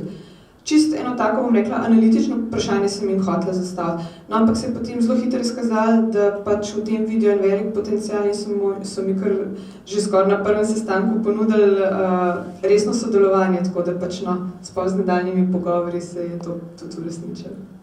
Kako preprosta, pravzaprav, ampak zelo lukrativna ideja, ne? Ker vem, da načrtujete tudi še marsikaj v nadaljevanju. A smo izčrpali vprašanje, ali ima še kdo kakšno vprašanje? Ja, jaz bi vprašal za potico. Ampak vi zdaj funkcionirate kot prodajalka te svoje potice, ali ste kaj težko? Ja. Kako zdaj pravzaprav ta, bom rekla, ideja se širi in raste? Se pravi, iz teh začetnih pogovorov oziroma dogovoru o skupnem sodelovanju smo prišli do tega, da so se pravi zdaj podjetje Gostinstvo Jezeršek moj ekskluzivni dobavitelj miniaturnih potičk. Jaz, kar se tiče miniaturnih potičk, imam potem dopeko in nadaljnjo distribucijo, pakiranje. Se pravi, vsa prodaja praktično gre čez mene, čez moje podjetje. Jaz se potem tudi ukvarjam s promocijo, iščem posle, prodajne, se pravi, oni pa lahko ta izdelek tržijo tudi v svoji ponudbi, izključno samo v svoji catering oziroma gostinski ponudbi, ne pa tretjim. Se pravi, jaz sebe v tej vlogi ne vidim ravno tako dolgoročno gledano kot slaščičarko oziroma pekarico potic fizično v delavnici, da bi jaz zdaj to 8 ali pa 10 ali pa 12 ur, ampak se vidim bom rekla, v bolj teh ekonomskih sferah, se pravi, vidim se kot nekje idejno, bom rekla, razvijalko, rečemo te ideje, se pravi na področju prodaje, marketinga, razvoja, novih okusov in tako naprej. Tako da moja težnja trenutno seveda tudi pečem sama, večje potice in tako naprej po naročilu, kar si pač kupci zaželijo, ampak seveda dolgoročno je pa moj namen zrasti toliko, da imeti neko število zaposlenih, ki bodo pač za proizvodno skrbeli, jaz pa pač biti nekje v vlogi direktorice in to lastno blagovno znamko potem tržiti naprej. No, omenila je tisto, kar je ključno, blagovno znamko. Zdaj bi pa vsem bodočim podjetnikom in podjetnicam naložila eno pomembno sporočilo, položila na srce. Pameten je tisti, ki pamet prodaja. In to se predvsem Zahodna Evropa bistveno bolj zaveda kot pri nas. Prej recimo samo podcenjevanje, v smislu, jaz pa nisem inovatorka, ali pa ne bi glih pekla potice, ampak ja, v ekonomskem smislu. Ali pa tole vprašanje, kako ste že rekel, pa se vi vidite v prihodnosti tudi ali pa, samo kot nekaj, kaj je zdaj to kot nekaj. Ona je prišla do ideje, razvila je blagovno znamko, to blagovno znamko je ponudila Jezeršku. Jezeršku se je zdaj to super, postavil je pogoj za ekskluzivo, ampak blagovne znamke Lepotica, v tem je dodana vrednost. Razviti morate ali postopek, ali proces, ali storitev, ali izdelek in tudi narediti blagovno znamko, ki se lahko razvija potem naprej v franšize, v, ekspoziture ali pa samo v širjenje same prodaje ali nabora. A bo Tadej ki dodal Črnivc? Ne bi. Tam nazadnje namreč strokovnjak za intelektualno lastnino, če boste še kaj iz tega področja želeli vprašati, tudi kasneje kot svetovanja. Kajti to je ključno, biti pameten tako, da svojo pamet lahko prodaš, ne samo zato, ker se nekaj zaposliš, ampak ker to pamet spraviš v neko znamko, ki je razpoznavna potem na trgu in ljudi ali to znamko vedno kupujo, ker je dobra, ali pa seveda lahko tudi multipliciraš tudi zato, ker je dobra in ponovljiva. To je čar cele zgodbe. A še kakšno vprašanje? Ali bomo potem malo bolj neformalno nadaljevali? Lahko dovolite, da še jaz nekaj dodam? Ja. Ker je bilo vprašanje prej malo, ker vidim, ker je bila pač zgodba takšna, da se je gospa priključila eno podjetju, ki je že delalo, pa so eno dobro zgodbo skupaj naredili. Jaz mislim, da je to zelo dobra matrika, po kateri se splača iti, ker na začetku si mehen, pa ranljiv, pa ne veš točno kako, pa da si nekako pomore z nekom, ker pa že dolgo špuri noter, pa te lahko res naprej potegne, ne? Pa ti marsikaj, mislim, manj tople vode odkrite. Jaz sem že večkrat sodeloval pred kakih sestankih, ker so podjetniki prišli, a veste, pa so poskušali takšno sodelovanje postaviti. In vam rečem, da zelo veliko, ker so ti sestanki izpadli, oj Jezus, no. Zelo slabo pripravljeni. Moj nasvet je sledeč, pripravite se dobro, svojo predstavitev, takrat, ko boste pa dejansko se pogovarjali o sodelovanju, ne, se mi pa zdijo 3 ključne stvari, ki so zelo pomembne. Ne. Ena je ta, da takrat, ko se vi pogovarjate z enim podjetjem, ki je že postavljeno, zelo dobro jim morate pojasniti, kje bojo oni imeli korist. Pa ni nujno, da finančno. Lahko tudi recimo na ogledu ali pa na novih prodajnih potehah, kaj podobnega.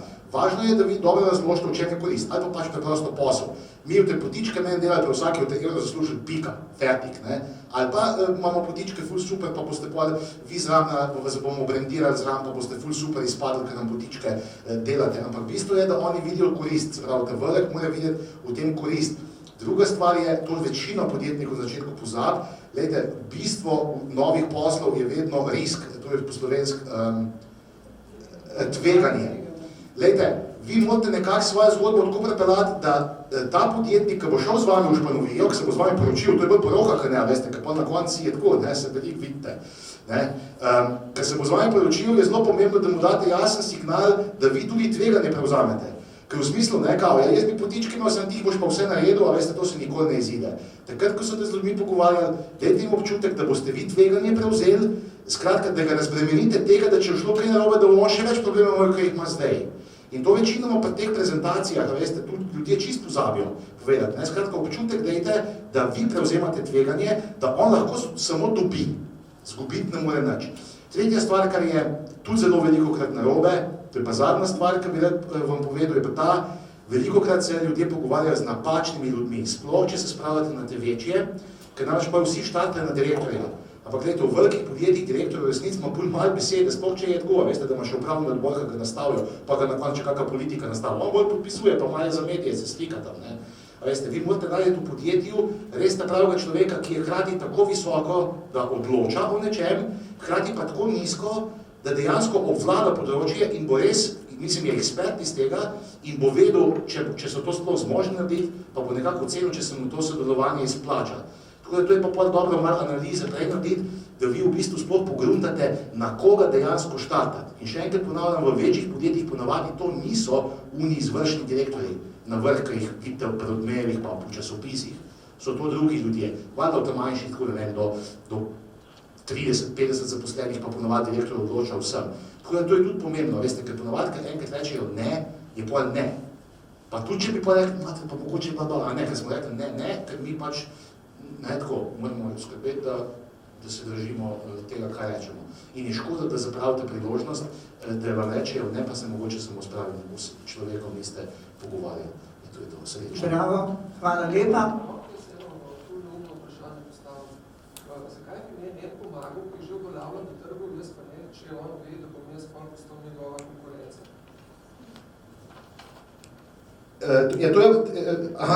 To je iz prakse.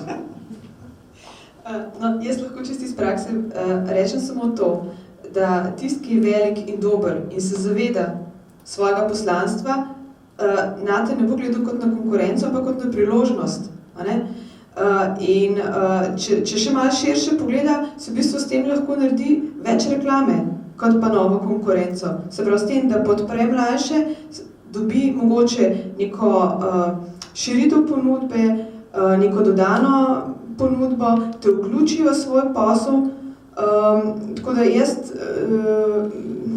bi rekla tako, no, ni treba vedno tako pravzaprav negativno gledati na stvari. Seveda, moraš biti previden, moraš premisliti, s kom greš, moraš vse dobro preanalizirati, ampak ni vedno tako, da je kar a priori vse lahko, bom rekla, neka slaba izkušnja. Ne?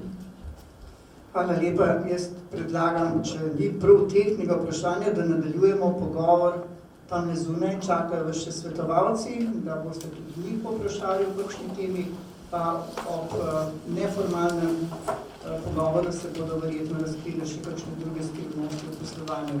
Zahvaljujem se vsem sogovornikom, tebi tudi Ante, za vse, kako smo pravzaprav zaokrožili tole informacije in vsem nam želim, da smo ob koncu tele okrogle mize za veliko spoznanj in znanj bogatejši. Hvala lepa.